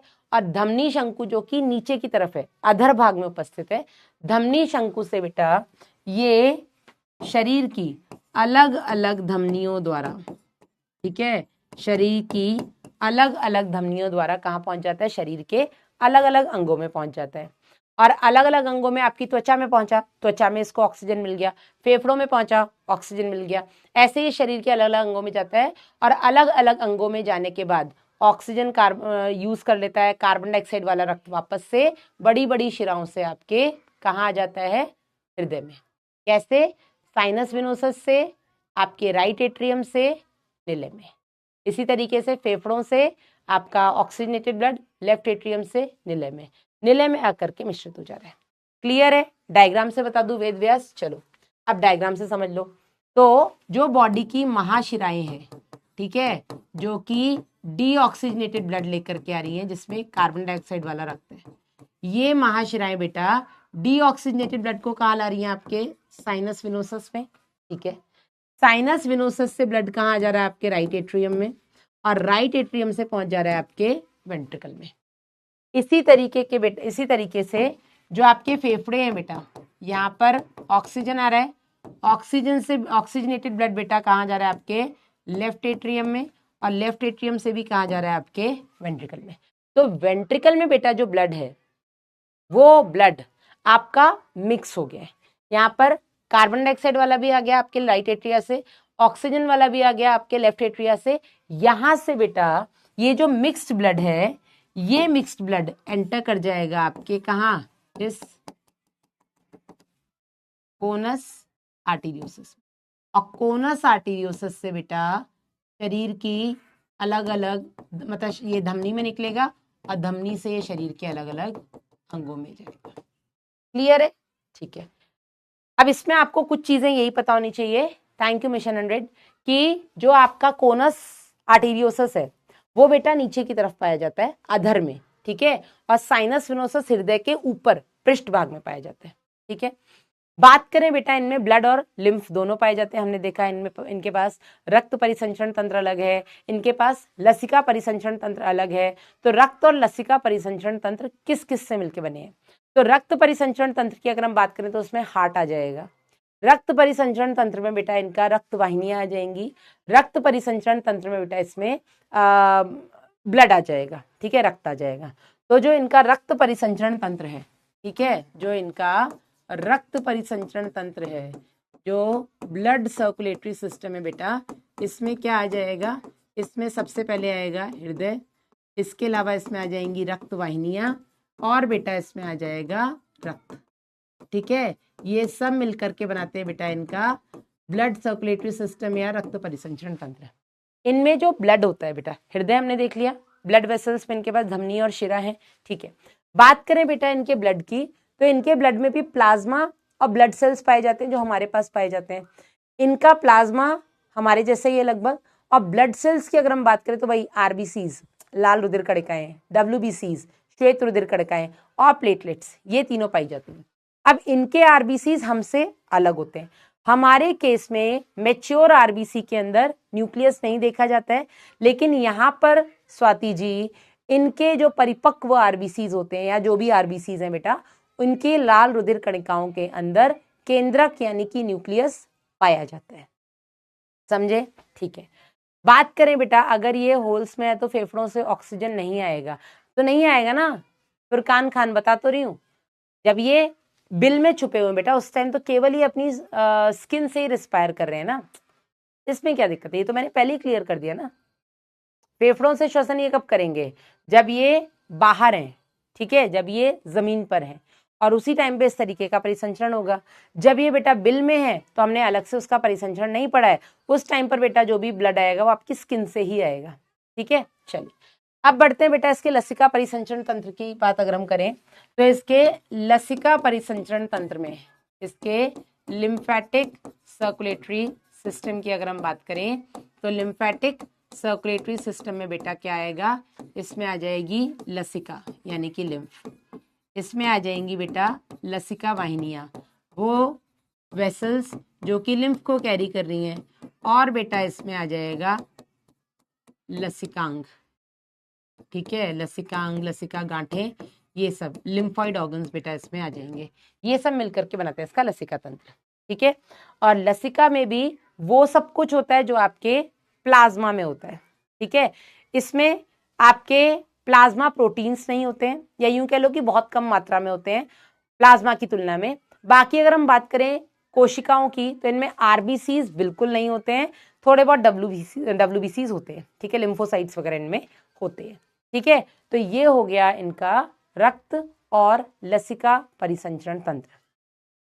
नॉर्मल इनका जो बेटा सर्कुलेटरी सिस्टम है, ठीक है, जिसमें हमने देखा कि धमनियां जो होती है वो रक्त को हृदय से अंगों तक ले जाएंगी, शिराएं अंगों से वापस हृदय तक ले आएंगी। इसके अलावा बेटा इनमें एक पोर्टल सर्कुलेशन भी पाया जाता है जिसको हम निवाहिका तंत्र कहते हैं। ये जो बेटा पोर्टल सर्कुलेशन है, पोर्टल सर्कुलेशन में क्या होता है, पोर्टल सर्कुलेशन में पोर्ट करा जाता है।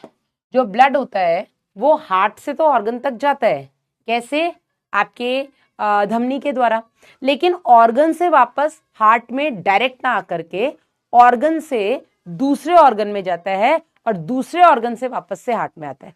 नीट 2025 का क्वेश्चन है बेटा, ये आप यहाँ पर देख सकते हैं। ये जो वृक्क निवाहिका तंत्र है, नीट 2025 में बेटा ये क्वेश्चन आया हुआ है। ठीक है, कि जो वृक्क निवाहिका तंत्र होता है, यकृत निवाहिका तंत्र होता है, इनका काम क्या है। तो मैंने क्या बोला बेटा, निवाहिका तंत्र एक तरीके से दो शिराओं के बीच का कनेक्शन है। आइडियली हम क्या पढ़ते हैं, हम आगे पढ़ेंगे शरीर द्रव्य तथा परिसंचरण में, कि रक्त को हृदय से अंगों तक आपकी धमनी लेकर जाती है, ऊतक के स्तर पर जाके वो केशिकाएं कैपिलरी बनाती हैं, यही कैपिलरीज का जाल वापस से मिलकर के बेटा वी ऑक्सीजनित रक्त को शिराओं के द्वारा हृदय में लेकर आता है। ठीक है, लेकिन जो पोर्टल सर्कुलेशन होता है, पोर्टल सर्कुलेशन के केस में बेटा क्या होता है, निवाहिका तंत्र के केस में, ठीक है, निवाहिका तंत्र में क्या होगा बेटा, जो रक्त है वो हृदय से तो निकलेगा, ठीक है, हृदय से निकलेगा, ये हृदय से निकल करके कहाँ जाएगा, आपके एक अंग में जाएगा। ठीक है, और इस एक अंग से बेटा वापस हृदय में ना आने के बदले ये दूसरे अंग में जाएगा, और दूसरे अंग से बेटा आपके ये हृदय में आएगा। तो हृदय से जब ये अंग में जाएगा तो ये कैसे जाएगा, धमनी से जाएगा। अंग से जब ये हृदय में आएगा तो कैसे आएगा, शिरा से आएगा। लेकिन एक अंग और दूसरे अंग के बीच में जो बेटा कनेक्शन है, इसको हम बोलते हैं निवाहिका शिरा। इसको हम क्या बोलते हैं, निवाहिका शिरा। इसको हम बोलते हैं पोर्टल वेन। तो यहाँ पर दो अंगों के बीच में वेन टू वेन कनेक्शन होता है। ठीक है, यहाँ पर क्या हो रहा है बेटा, वेन टू वेन कनेक्शन है, इसकी शिरा और इसकी शिरा। आइडियली क्या होता है, धमनी और शिरा मिलती है, बीच में केशिकाओं का जाल होता है। लेकिन निवाहिका सर्कुलेशन में या निवाहिका तंत्र में, निवाहिका परिसंचरण में एक अंग से निकलने वाली शिरा दूसरे अंग की एंटर करेगी शिरा के द्वारा, और वहां से बेटा वो आगे फिर जाएगी शिरा बन करके। तो यहाँ पर दो ऑर्गन्स के बीच में जो वेन टू वेन कनेक्शन है, शिरा शिरा के बीच का जो जोड़ है बेटा, इसी को हम निवाहिका शिरा बोलते हैं। अब नीट 2025 का क्वेश्चन यही था कि मेंढक के केस में जो वृक्क निवाहिका शिरा है, ये वृक्क निवाहिका शिरा कहाँ से ऑर्गन को कहाँ लेकर आती है। तो वृक्क है मतलब किडनी में ला रही है, कहाँ से ला रही है, शरीर के निचले भागों से। हमारे केस में और मेंढक में भी यकृत निवाहिका शिरा यानी कि हिपैटिक पोर्टल सर्कुलेशन भी होता है। हिपैटिक मतलब यकृत, तो यहाँ पर रक्त आता है आपके यकृत में, पर कहाँ से आ रहा है, आंत से आ रहा है। समझे या नहीं। तो ये बेटा आपके नीट में आ चुका क्वेश्चन है। क्या रिपीट करना है अशरफ एंड राहुल शर्मा, क्या रिपीट करना है बेटा बता दो। मैम एक बार रिपीट कर दो, क्या रिपीट करना है बताओ। अरे भाई कहना क्या चाहते हो?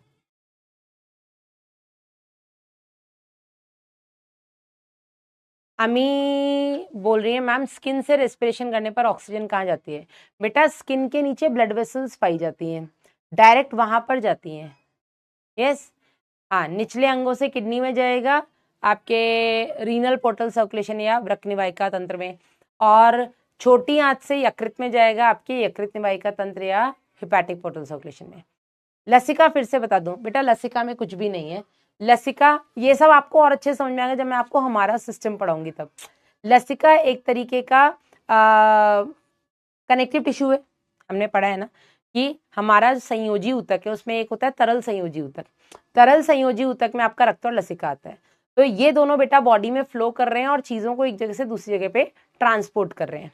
ठीक है, तो यहाँ पर बेटा जो लसिका निवाहिक जो लसिका होता है ये रक्त से कैसे अलग होता है? तो पहली बात तो आपका ब्लड रेड कलर का होता है क्योंकि उसमें आरबीसीज हैं जो कि रेड कलर का हीमोग्लोबिन पिगमेंट रखे हुए हैं।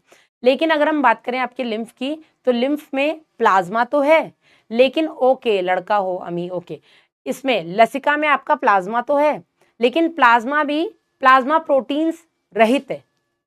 प्लाज्मा में, रक्त के प्लाज्मा में प्लाज्मा प्रोटीन्स होते हैं, बढ़िया मात्रा में होते हैं, और भी बहुत कुछ होता है, लेकिन लसिका में प्लाज्मा तो है लेकिन प्लाज्मा प्रोटीन्स नहीं है। ठीक है, दूसरी चीज बेटा, लसिका रक्त आपका रेड है, लसिका आपका कलरलेस होता है, इसका कोई रंग नहीं होता है। क्यों नहीं होता है रंग? क्योंकि इसमें आरबीसीज नहीं है। रक्त का लाल रंग क्यों है? क्योंकि उसमें आरबीसीज है, आरबीसीज के अंदर लाल रंग का हीमोग्लोबिन वर्णक है। डन। चलिए आगे बढ़ते हैं बेटा। इसके बाद आता है इसका नेक्स्ट उत्सर्जन तंत्र। उत्सर्जन तंत्र एक्सक्रीटरी सिस्टम की अगर हम बात करें तो इनके पास एक पेयर किडनी है। किडनीज जो होती हैं बेटा वो गहरे लाल रंग की होती हैं, सेम के आकार की होती हैं। कशेरुक दंड जो वर्टिब्रल कॉलम है उसके दोनों तरफ पाई जाती हैं, और शरीर के निचले भाग में, शरीर के ऊपरी भाग में तो क्या है, आपके फेफड़े हैं, आपका हार्ट है, और शरीर के निचले भाग में बेटा यहाँ पर क्या होता है, एक पेयर किडनी होती है। किडनीज के अंदर जो संरचनात्मक और कार्यात्मक इकाई होती है बेटा उसको हम वृक्काणु या नेफ्रॉन्स कहते हैं।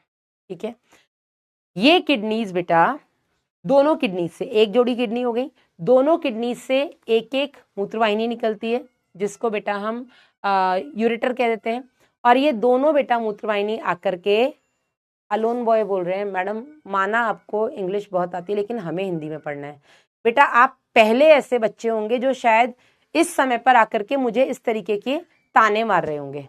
मुझे अंग्रेजी बहुत आती है, मैंने हिंदी तुम लोगों के लिए सीखी है, इसमें कोई डाउट नहीं है, लेकिन मैं तुम लोगों को बेटा कुछ भी ऐसा नहीं पढ़ा रही हूं जहां पे सिर्फ इंग्लिश हो।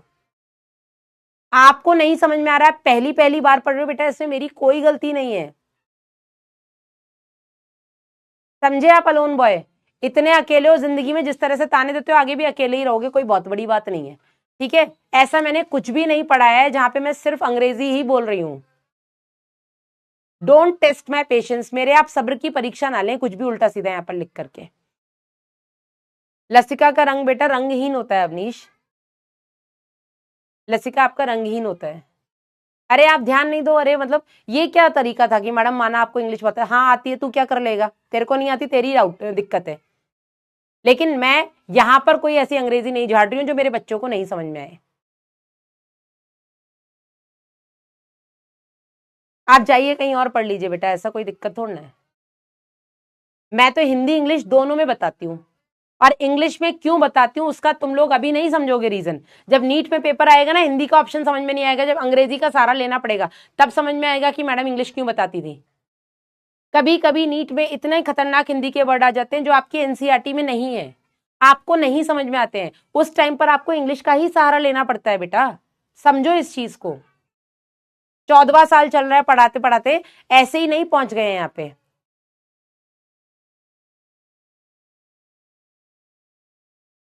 चले, तो इनके पास, और लिखा तो पूरा ही मैंने हिंदी में है, इंग्लिश तो मैं अलग से ऐड कर रही हूँ। कुछ असामाजिक तत्व क्लास में आ जाते हैं, आई एग्री नीतीश, लेकिन मतलब आज तो बहुत ही बच्चों ने बोल दिया यार, एमबीबीएस इंग्लिश मीडियम में होती है। देखो मैं ये बात जानती हूँ, कुछ ऐसे स्टेट्स हैं यूपी एमपी राजस्थान जहां पर अब हिंदी में भी किताबें आने लग गई हैं एमबीबीएस की, लेकिन बिलीव मी अल्टीमेटली वहां पर भी आपको अंग्रेजी ही पढ़नी पड़ेगी, विश्वास रखें। आप ये सोच करके खुश ना हो। और ये कहाँ लिखा है कि तुम सबको यूपी एमपी राजस्थान ही मिल जाएगा? हिंदी माध्यम का बच्चा जब बेटा एम्स मैसूर में जाता है ना, तो उससे पूछो, वहां पर तो बच्चे भी हिंदी नहीं बोलते हैं, वहां पे प्रोफेसर्स तो हिंदी जानते भी नहीं है, ज्यादातर साउथ के ही होते हैं। तब क्या करोगे?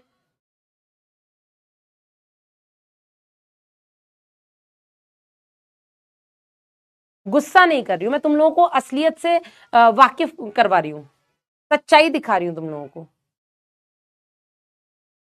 क्यों नहीं समझते तुम लोग ये बात, इतनी छोटी सी बात? पूरा हिंदी में लिखा हुआ है, इंग्लिश तो अलग से ऐड कर रही हूं ताकि दिक्कत ना हो, कोई भी ऑप्शन इधर का उधर देख लो तो। चलिए, हाँ, और बाकी अलोन भाई, अंग्रेजी तो मुझे बहुत आती है, क्या कर लेगा भाई? तेरे को नहीं आती, तेरी दिक्कत है भाई, सीख। एमबीबीएस में जाकर तो सीखनी पड़ेगी।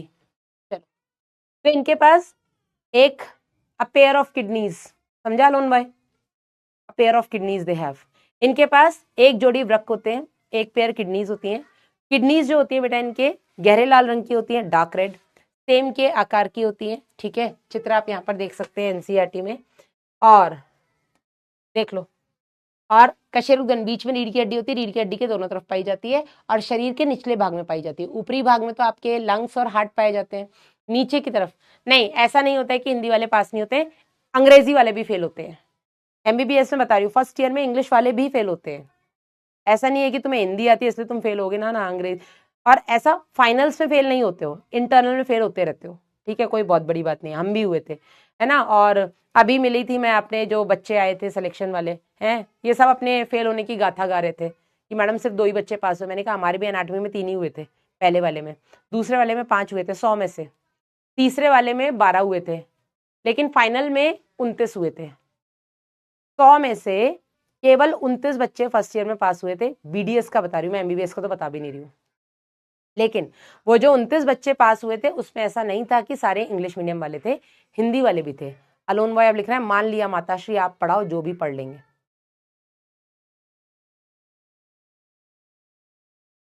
तू पिटेगा बेटा, मिल जा तू मुझसे, ठीक है। चलिए, तो बढ़ते हैं आगे बेटा। इनके एक्सक्रीटरी सिस्टम में अगर हम बात करें तो किडनीज होती हैं एक जोड़ी। ठीक है, किडनीज बता दी, गहरे लाल रंग की, सेम के बीच की आकार की, और बेटा ये आपके कशेरुकदंड के दोनों तरफ पाई जाती हैं। ठीक है, शरीर के निचले भाग में।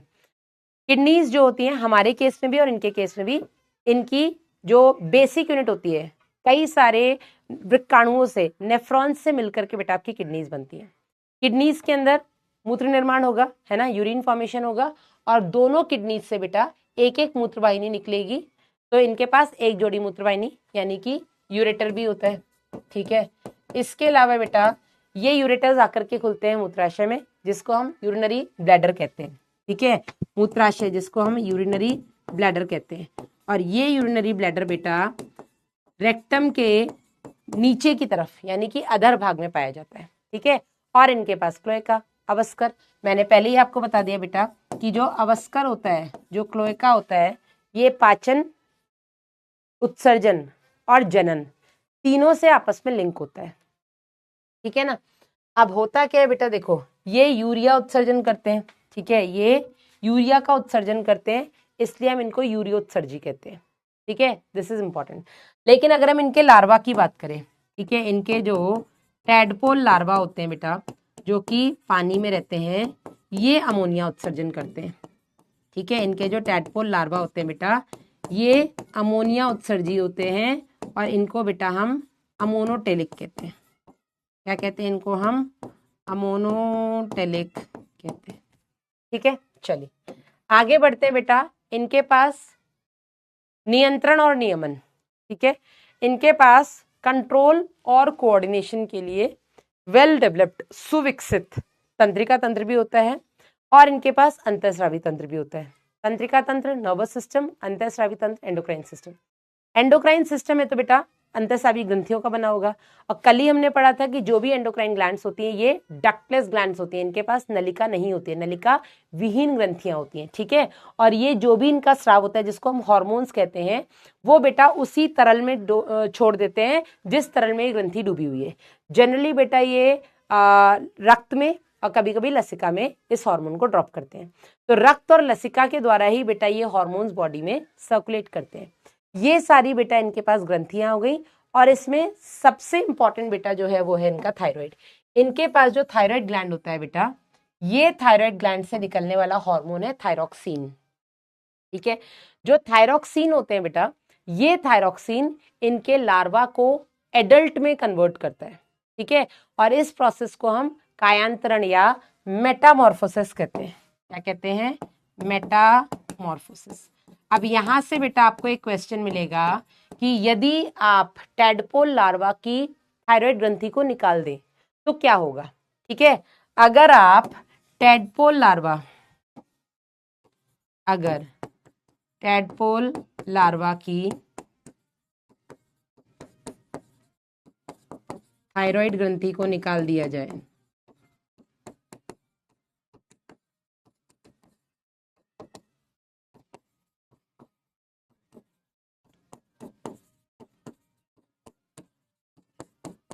तो कायांतरण नहीं होगा। ठीक है, कायांतरण नहीं होगा। और अगर कायांतरण नहीं होगा तो बेटा वो लार्वा जब तक जिंदा रहेगा लार्वा अवस्था में ही रहेगा, वो कभी भी एडल्ट फ्रॉग नहीं बन पाएगा। ठीक है, चलिए बात करें बेटा इसके तंत्रिका तंत्र की। तो इनके तंत्रिका तंत्र के कुछ पार्ट्स होते हैं। एक होता है बेटा केंद्रीय तंत्रिका तंत्र, जिसको हम बोलते हैं सेंट्रल नर्वस सिस्टम। केंद्रीय तंत्रिका तंत्र बॉडी के केंद्र में होता है और ये पूरे बाकी के सिस्टम को कंट्रोल करता है। परिधीय तंत्रिका तंत्र, जिसको बेटा हम बोलते हैं पेरिफेरल नर्वस सिस्टम, या इन शॉर्ट इसको हम पीएनएस बोल देते हैं। पेरिफेरल नर्वस सिस्टम पेरीफेरी में यानी कि परिधीय भाग में, बॉडी के साइड्स में। सेंटर में तो आपका केंद्रीय तंत्रिका तंत्र हो गया, साइड्स में जो होता है वो पूरा आपका परिधीय होता है। ठीक है, अब आपका जो केंद्रीय तंत्रिका तंत्र है इसमें दो आते हैं बेटा। इसमें इंक्लूडेड है आपका ब्रेन, मस्तिष्क, और मेरुरज्जु जिसे हम स्पाइनल कॉर्ड कह देते हैं। ठीक है, वहीं परिधीय तंत्रिका तंत्र के भी भाग हैं। एक हो गया आपका सोमैटिक नर्वस सिस्टम, जिसको हम बोलते हैं स्वायत्त तंत्रिका तंत्र। क्या बोलेंगे इसको हम? सोमैटिक नर्वस सिस्टम, या शॉर्ट में हम इसको एसएनएस कह देते हैं। स्वायत्त तंत्रिका तंत्र को बेटा हम ऑटोनॉमिक नर्वस सिस्टम कहते हैं। क्या कहते हैं? ऑटोनॉमिक नर्वस सिस्टम, या एएनएस कह देते हैं इसको, ऑटोनॉमिक नर्वस सिस्टम या एएनएस। ठीक है, और इसके भी दो भाग होते हैं। एक होता है आपका अनुकंपी, जिसको हम कहते हैं आपका सिंपैथेटिक,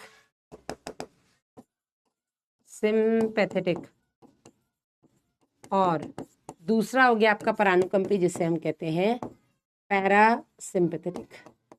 ठीक है, अब ये जो सिंपैथेटिक नर्वस सिस्टम होता है बेटा, ये इमरजेंसी में काम करता है, ये आपातकालीन अवस्था में काम करता है, इमरजेंसी में। ठीक है, जबकि पैरासिम्पैथेटिक नर्वस सिस्टम बेटा आपके सामान्य अवस्था में काम करता है, जैसे अभी आप बैठे हो।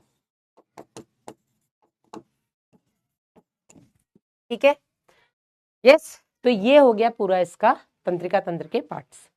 अब इसमें परिधीय भाग में ही, परिधीय तंत्रिका तंत्र का काम क्या होता है बेटा? ये सेंट्रल नर्वस सिस्टम से मैसेजेस को बॉडी के बाकी ऑर्गन्स में लाने और ले जाने का काम करता है। ठीक है, हाँ, अच्छा, ठीक है। मतलब तुम डांट खाने के लिए ऐसा मेरे को इरिटेट करते हो, चांटा खाएगा अब तू, आ जा सामने। ठीक है ना, तो आपका जो केंद्रीय तंत्रिका तंत्र बॉडी के बाकी के पार्ट से कनेक्टेड होता है, वो बेटा परिधीय तंत्रिका तंत्र की मदद से कनेक्टेड होता है। और इसमें 10 पेयर्स कपाल और मेरु तंत्रिकाएं होती है। तो इसमें 10 जोड़ी कपाल, ऐसे अलग से लिख देती हूँ। ठीक है, इसमें 10 जोड़ी कपाली तंत्रिकाएं, जिनको हम क्रेनियल नर्व्स कहते हैं, और इनमें 10 जोड़ी बेटा मेरु तंत्रिकाएं होती हैं, जिन्हें हम स्पाइनल नर्व्स कहते हैं। ठीक है, तो इनके पास मेरु तंत्रिकाएं स्पाइनल नर्व्स और कपाली तंत्रिकाएं यानी कि क्रेनियल नर्व्स, दोनों ही 10 पेयर्स होती हैं। हमारे केस में ऐसा नहीं है। हमारे केस में कपाली तंत्रिकाएं 12 जोड़ी होती हैं और मेरु तंत्रिकाएं 31 जोड़ी होती हैं। समझे या नहीं? तो इनके पास दोनों ही 10-10 जोड़ी होती है। कपाली तंत्रिकाएं जो कपाल यानी कि ब्रेन से निकल रही हैं, कपाल ब्रेन का कवर होता है, और मेरु तंत्रिकाएं जो मेरुरज्जु से निकल रही हैं। अब बात करें बेटा अगर हम इसके ब्रेन की, तो इनके ब्रेन जो होते हैं बेटा, इनका जो ब्रेन है, ठीक है, ये इनका ब्रेन है, सपोज ये इनका ब्रेन है, ठीक है, तो ब्रेन को चारों तरफ से बेटा ब्रेन बॉक्स के अंदर रखा हुआ है, ठीक है, ये क्या होता है, ये होता है ब्रेन बॉक्स। और इस ब्रेन बॉक्स में बेटा एक कैनाल होती है, एक फोरामेन होता है, जिसको हम बोलते हैं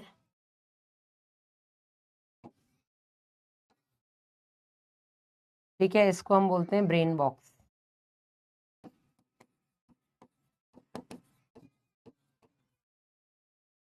कपाल, ये बेटा अस्थियों का बना होता है, जो ब्रेन बॉक्स होता है बेटा ये बोन्स का बना है, ठीक है। कपाल किसका बना है बेटा, ये अस्थियों का बना है। और इसका काम क्या है बेटा, ब्रेन को सुरक्षा देना। डीपीपी राहुल शर्मा बेटा, मैंने आते ही इतना लंबा भाषण दिया था तुम्हारी डीपीपी पे, फिर भी तुम लोग ऐसे कर रहे हो, ठीक है। तो यहाँ पर बेटा ब्रेन बॉक्स, जो ब्रेन होता है वो बोनी कैविटी के अंदर होता है, जैसे हमारे केस में ये आपका ब्रेन थोड़ा ना, ये तो हड्डी है, इसके अंदर आपका ब्रेन होता है, ठीक है ना। और इसमें एक छिद्र होता है जो बहुत बड़ा छिद्र होता है, जिसको हम बोलते हैं फोरामेन मैग्नम, इसको हम बोलते हैं फोरामेन मैग्नम, ठीक है। और इसी फोरामेन मैग्नम से बेटा ये जो संरचना बाहर निकल जाती है, इसको हम मेरुरज्जु कह देते हैं। क्या कहते हैं, मेरुरज्जु।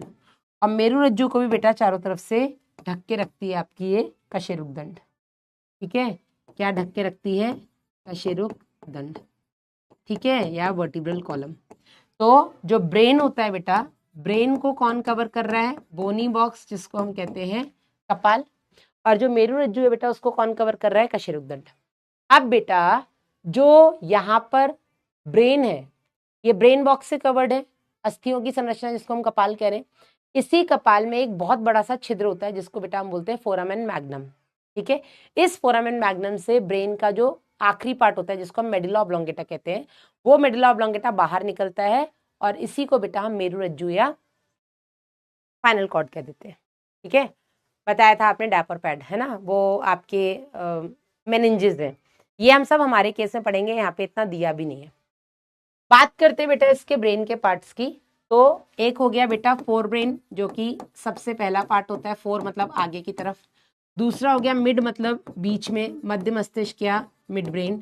और तीसरा बेटा जो सबसे पीछे की तरफ होता है, जिसको हम पश्च मस्तिष्क या हाइंड ब्रेन कहते हैं। अब इसके पार्ट्स इंपॉर्टेंट है, ठीक है। जो आपका फोर ब्रेन होता है, इसमें 3 पार्ट आते हैं। एक जोड़ी घ्राणपालियां, ऑल्फैक्टरी लोब्स। अब घ्राणपालियां हैं बेटा, तो ये सूंघने के काम आएंगी, ठीक है, ये सूंघने में सहायक होंगी। इनमें युग्मित प्रमस्तिष्क गोलार्ध, गोलार्ध क्या, अर्ध गोलार्ध होते हैं, ठीक है, राइट और लेफ्ट सेरेब्रल हेमिस्फीयर्स होते हैं, जो हमारे पास भी होते हैं। इसके बारे में हम बात करेंगे जब मैं आपको हमारा सिस्टम पढ़ाऊंगी, तो आपको ये चीजें और रिलेट कर पाएंगे। अभी आप इतना जानिए। मैम मेरुरज्जु को एक्सप्लेन कर दीजिए। अवनीश मेरुरज्जु को देखो एक्सप्लेन करना है नहीं, पहले तो हम फिर भी हमारे केस में पढ़ लेते थे, लेकिन अब बेटा पढ़ना ही नहीं है, तो एमबीबीएस में जाके पढ़ लेना। सबसे पहले हेड नेक ब्रेन ही पढ़ोगे एमबीबीएस में, वहां पे ये पढ़ लेना है एनाटॉमी में, ठीक है। मेरुरज्जु आपकी रीढ़ की हड्डी जो होती है, उसके अंदर से निकलने वाली एक पतली सी रज्जू, कॉर्ड लाइक स्ट्रक्चर होता है, और इससे बेटा स्पाइनल नर्व्स निकलती हैं। स्पाइनल नर्व्स बेटा आपको रिफ्लेक्स एक्शन में, और ये यूं कह लो क्योंकि ये सेंट्रल नर्वस सिस्टम का पार्ट है, तो ये बेटा आपकी बॉडी के कंट्रोल में हेल्प करती है। आपका ब्रेन और स्पाइनल कॉर्ड दोनों ही केंद्रीय तंत्रिका तंत्र का भाग होता है, और यही बेटा बॉडी की सारी एक्टिविटीज को कंट्रोल करते हैं मिलके। मैम यूरियोटेलिक और यूरिकोटेलिक में डिफरेंस होता है, यस आदर्श। यूरियोटेलिक वो होते हैं जो यूरिया उत्सर्जन करते हैं, यूरिकोटेलिक वो होते हैं जो यूरिक अम्ल का उत्सर्जन करते हैं, जैसे आपके पक्षी, सरीसृप और जमीन पर रहने वाले कीट, जिसमें कॉकरोच आ जाता है, ठीक है। चलिए, और बेटा इसमें क्या आता है, एक सिंगल डायनसेफेलॉन, ठीक है। अग्र मस्तिष्क पश्च को हम बोलते हैं डायनसेफेलॉन। डायनसेफेलॉन बेटा पेयर्ड नहीं होता है, ये सिंगल होता है। बाकी दोनों जो है बेटा ये पेयर्ड होते हैं, युग्मित होते हैं। बात करें बेटा आपके मिड ब्रेन में, मिड ब्रेन में बेटा यहाँ पर होते हैं आपके एक जोड़ी दृक्पालियां। दृक है मतलब ये देखने में हेल्प करेंगी, ठीक है। आपकी जो घ्राणपालियां हैं बेटा वो सूंघने में हेल्प करती हैं, तो दृक्पालियां, ऑप्टिक लोब्स जो होते हैं बेटा वो आपके देखने में हेल्प करते हैं। बात करें पश्च मस्तिष्क की, तो इसमें आ जाता है अनुमस्तिष्क, जिसको हम बोलते हैं सेरिबेलम, है ना। हाँ, नाइस भूमिका, अच्छी चीज है। और दूसरा बेटा इसमें आ जाता है आपका मेडुला ऑब्लोंगेटा। यही मेडुला ऑब्लोंगेटा फोरामेन मैग्नम से बाहर निकलता है तो ये मेरुरज्जु बनाता है। क्या बताना है पायल? मैम मैक्सिला क्या होता है? ये है बेटा मैक्सिला, तुम्हारा ऊपरी जबड़ा जो है मैक्सिला है। कॉकरोच के केस में निचला जबड़ा मैक्सिला होता है। चलिए आगे बढ़ते हैं बेटा। ब्रेन के बाद इनके पास सेंसरी ऑर्गन्स, मैंने कहा था वो सारे होते हैं जो हमारे पास होते हैं। बस ये जो 3 सेंसरी ऑर्गन्स हैं, स्पर्श, स्वाद और गंध के लिए, ठीक है। टच के लिए इनके पास पैपिलेज होते हैं, ठीक है। इनके पास जीभ पे भी स्वाद के पैपिलेज होते हैं, ठीक है, कलिकाएं जिन्हें हम बोल देते हैं। और इनके पास सूंघने के लिए नेजल एपिथेलियम होता है, ठीक है। ये बेटा केवल और केवल आपको क्या बोलेंगे, तंत्रिकाओं का समूह, ठीक है।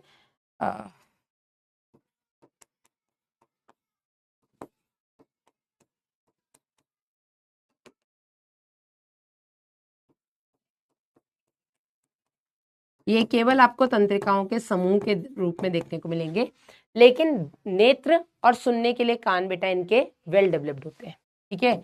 ये दोनों बेटा सुविकसित होते हैं, यानी कि वेल डेवलप्ड होते हैं इनके आईज और ईयर्स, ठीक है।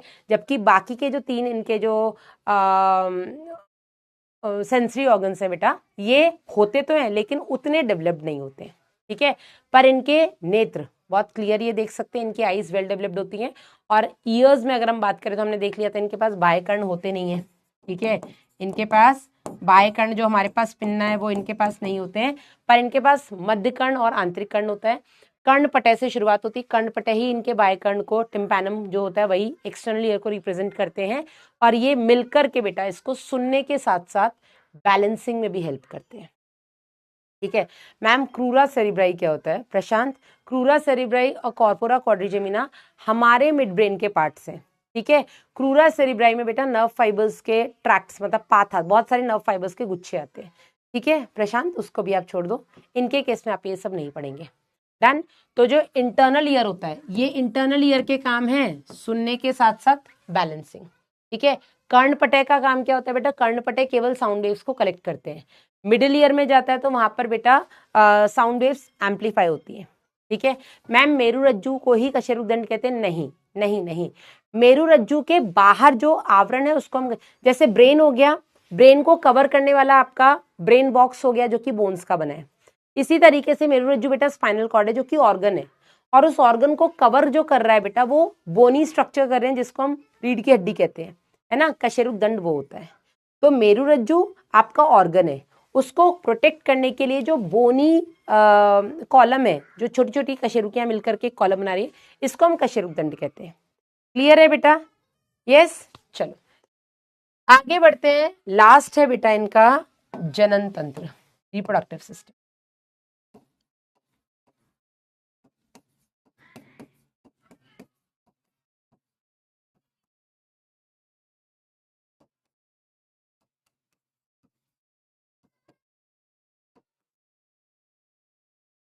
लास्ट हो गया बेटा इनका रिप्रोडक्टिव सिस्टम। जो रिप्रोडक्टिव सिस्टम होता है, सबसे पहले तो आपको ये पता होना चाहिए कि ये एक लिंगी होते हैं, ठीक है। मेल और फीमेल फ्रॉग्स जो होते हैं वो अलग अलग होते हैं, ठीक है। इसमें बेटा दोनों, ऐसे लिखो, नर व मादा में सुविकसित यानी कि वेल डेवलप्ड जननांग होते हैं, ठीक है। अब बात करें बेटा इनके जननांगों की, तो ये आपका मेल रिप्रोडक्टिव सिस्टम हो गया, ठीक है। मेल रिप्रोडक्टिव सिस्टम में सबसे इंपॉर्टेंट चीज जो है बेटा वो ये कि यहां पर जनन व उत्सर्जन अंग कार्यकी तौर पर जुड़े रहते हैं,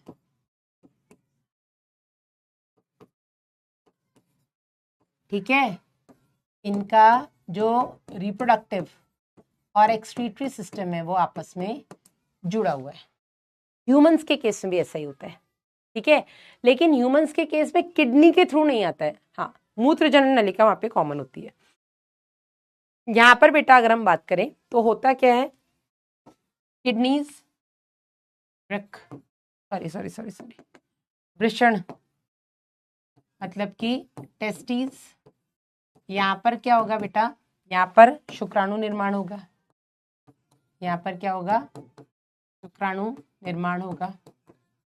और ये जो बेटा शुक्राणु है, ये टेस्टिस से, हर एक टेस्टिस से 10 से 12 वासेफ्रेंशिया निकलती हैं। ठीक है, 10 से 12 वासेफ्रेंशिया को हम बोलते हैं शुक्र वाहिका नलिकाएं।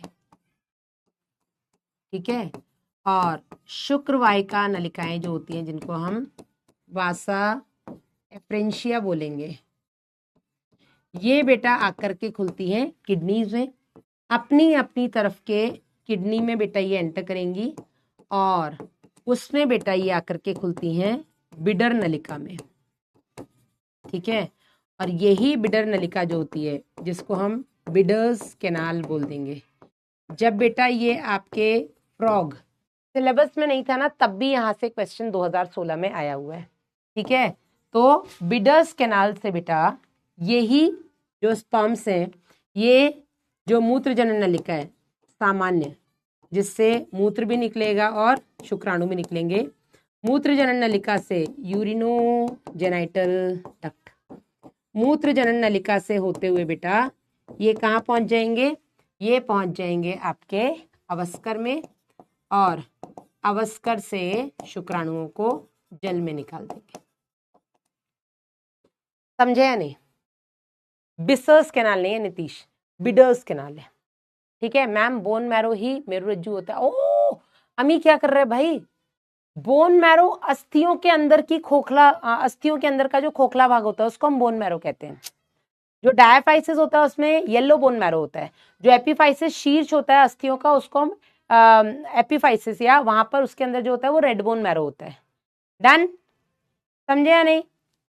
कमबैक किट इंग्लिश में आ गई है, ओ माय गॉड, बात करती हूँ।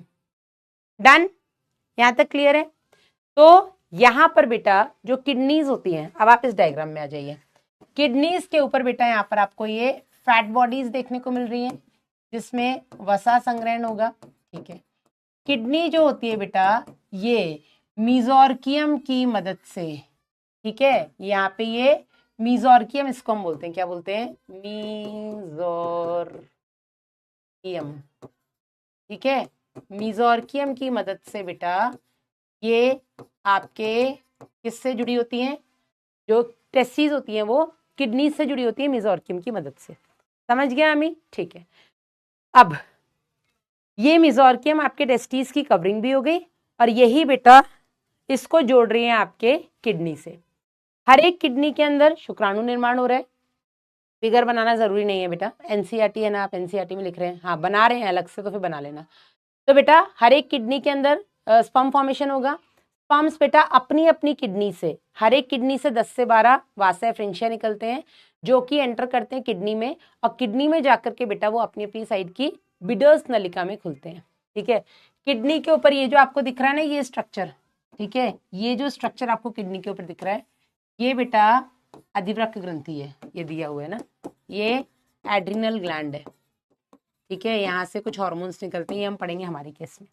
ठीक है, बिडर्स नलिका बाहर निकलेंगी किडनी से, और इसी से बेटा आपका यूरिन और स्पर्म्स दोनों निकलते हैं, इसलिए हम इसको मूत्रजनन नलिका कहते हैं। ये आके अवस्कर में खुलता है, अवस्कर से बाहर पानी में। बात करें फीमेल्स के केस में, फीमेल्स के केस में किडनीज और जो जननांग होते हैं उनका आपस में कोई भी कनेक्शन नहीं होता है। ठीक है, या फंक्शनल कनेक्शन नहीं होता है। तो फीमेल्स के केस में किडनी और जननांग का, जननांग यहाँ पर क्या है बेटा, ओवरीज, अंडाशय का में कार्यात्मक संधि नहीं होती है। ठीक है, काम के लिए एक दूसरे से नहीं जुड़े, अपना अपना इंडिपेंडेंटली काम कर रहे हैं। आप यहाँ पर देख रहे हैं अंडाशय किडनी के ऊपर उपस्थित है दोनों तरफ। अंडाशय के आवरण को बेटा यहाँ पर हम मीजोवेरियम बोलते हैं। ठीक है, इसका जो आवरण होगा इसको हम मीजोवेरियम बोलते हैं। ठीक है, इसको हम क्या बोलते हैं, मीजोवेरियम। मीजोवेरियम, वो मीजोआर्कियम हो गया, ये मीजोवेरियम हो गया। ठीक है, होता क्या है बेटा, दोनों अंडाशय के अंदर क्या हो रहा है, अंडाशय जो ओवरीज है, ओवरीज में बेटा क्या हो रहा है, ओवरीज में अंडाणु निर्माण हो रहा है। ठीक है, ये अंडाणु जो बनते हैं बेटा, ये अंडाणु आ जाते हैं आपकी गुहा में, गुहा से एंटर करते हैं बेटा ये अपनी अपनी साइड की फैलोपियन नलिका में, और फैलोपियन नलिका कहाँ आकर के खुल रही है, आपको दिख रहा है ना, ये आकर के खुल रही है आपके अवस्कर में, और अवस्कर से बेटा जो भी अंडाणु होते हैं वो पानी में निकाल दिए जाते हैं। इंपॉर्टेंट, एक फीमेल एक बार में 2500 से 3000 अंडाणु पानी में छोड़ती है। ठीक है, कॉपुलेशन के टाइम पे, ब्रीडिंग सीजन में फीमेल फ्रॉग के ऊपर मेल फ्रॉग रहता है, और जो उसके पास कॉपुलेटरी पैड्स हैं, ठीक है, जो मेल्स के पास वो अग्रपाद की पहली उंगली में कॉपुलेटरी पैड होता है ना, उससे फीमेल को होल्ड करता है, और जैसे ही बेटा ये फीमेल को प्रेस करता है, दबाता है, तो वैसे ही यहाँ पर जो अंडाणु आए हुए होते हैं, ठीक है, ये अंडाणु यहाँ पर आएंगे ना, इधर से यहाँ से दोनों ओवरी से निकलेंगे, ये अंडाणु बेटा अपने अपने साइड के फैलोपियन नलिका में एंटर कर जाएंगे, जिसको हम अंडवाहिनी बोल देंगे, और उसी अंडवाहिनी से बेटा ये तैरते हुए मतलब आते हुए कहाँ पा जाएंगे, अवस्कर में, अवस्कर से बाहर। जैसे ही फीमेल फ्रॉग पानी में एग्स रिलीज करेगी एक बार में 2500 से 3000, ठीक है, वैसे ही मेल जो होगा उसके ऊपर अपने स्पर्म्स ड्रॉप कर देगा, शुक्राणु ड्रॉप कर देगा। अब पानी में ही बेटा यहाँ पर निषेचन होगा, ठीक है, बाह्य निषेचन होता है यहाँ पर जल में, ठीक है, क्योंकि पानी में निषेचन हो रहा है इसलिए इसको बाह्य निषेचन कह देते हैं, और अप्रत्यक्ष परिवर्धन इसलिए बेटा क्योंकि लार्वा से वयस्क बनते हैं, तो इस तरीके के डेवलपमेंट को हम इनडायरेक्ट डेवलपमेंट कह देते हैं। ठीक है, अब इनका लाभ है क्या, मेंढक मैडम हमारे किसी काम के हैं क्या, तो इनके बहुत लाभ है। सबसे पहले तो ये किसानों के दोस्त हैं, क्योंकि ये खेती बाड़ी जहाँ होती है वहाँ खेतों में रहते हैं, ठीक है, वहीं बिल से निकलते हैं, और फसलों को जो कीड़े खाते हैं ये उन कीड़ों को खा जाते हैं, तो कहीं ना कहीं बेटा ये फसलों को बचा रहे हैं कीड़ों से। ठीक है, दूसरा बेटा ये मैंने बोला इनके जो पश्चपाद होते हैं, जो हाइंड लिम्स होते हैं वो बड़े होते हैं, उसमें काफ़ी मसल्स होती हैं, तो जो लोग प्रोटीन के भूखे हैं बाहरी देशों में, कई लोग बेटा इनके पश्चपाद खाते हैं। ठीक है, तीसरा बेटा जितनी भी फूड चेन्स और फूड वेब्स आपके इस इकोसिस्टम में चल रही हैं, ठीक है, खाद्य श्रृंखलाएं और खाद्य जाल जितने भी आपके इस इकोसिस्टम में चल रहे हैं बेटा, उन सभी में जो फ्रॉग हैं वो बहुत ही इंपॉर्टेंट ट्रॉपिक लेवल बनाते हैं। तो क्योंकि बेटा ये आपकी खाद्य श्रृंखलाएं और खाद्य जालों में एक इम्पॉर्टेंट स्तर बनाते हैं, एक इम्पॉर्टेंट ट्रॉपिक स्तर बनाते हैं या उसका भाग है बेटा, इस वजह से अगर फ्रॉग्स खत्म हो गए तो जिन कीटों को ये खा रहे थे उनकी संख्या बढ़ जाएगी, और वो जीव जो इन्हें खा रहे थे फ्रॉग्स को वो मरते जाएंगे, वो मरेंगे तो उनसे उन्हें खाने वाले जो जीव हैं वो भी मरते जाएंगे, जिसकी वजह से ये पूरी के पूरी इकोलॉजिकल बैलेंस को गड़बड़ कर सकते हैं। तो एक इकोसिस्टम में बैलेंस बनाए रखने में भी जो फ्रॉग्स हैं उनका बहुत ही इंपॉर्टेंट रोल है। यस, तो 11 बजे से आपकी फिजिक्स की क्लास है, 10:45 तक मेरी थी और 10:45 पे आपकी क्लास खत्म होती है बेटा। होमवर्क में आज आपको डीपीपीज मैं कोशिश करूंगी कि आज दे ही दूं, ठीक है, 1 और 2 दोनों आज ही मिलेगी, एक्स्ट्रा में लग जाएगी, ठीक है। इसके अलावा बेटा प्रीवियस ईयर क्वेश्चंस फ्रॉग्स के इस साल 3 और इससे पहले भी 1-2 आए हुए हैं, तो आप ये करिएगा और अपना ध्यान रखिएगा। मिलेंगे बेटा कल फिर लाइव में, और कल भी बेटा हम बात करेंगे इसी चैप्टर का नेक्स्ट टॉपिक कॉकरोच, ठीक है, और कल इस चैप्टर को हम खत्म कर देंगे। कल भी लाइव होगा, रिकॉर्डेड नहीं होगा। अपना ध्यान रखिएगा। कल जहाँ तक है सेकंड स्लॉट में क्लास है, जहाँ तक मुझे पता है, बाकी देख लेंगे। अपना ध्यान रखिएगा। Bye bye, take care.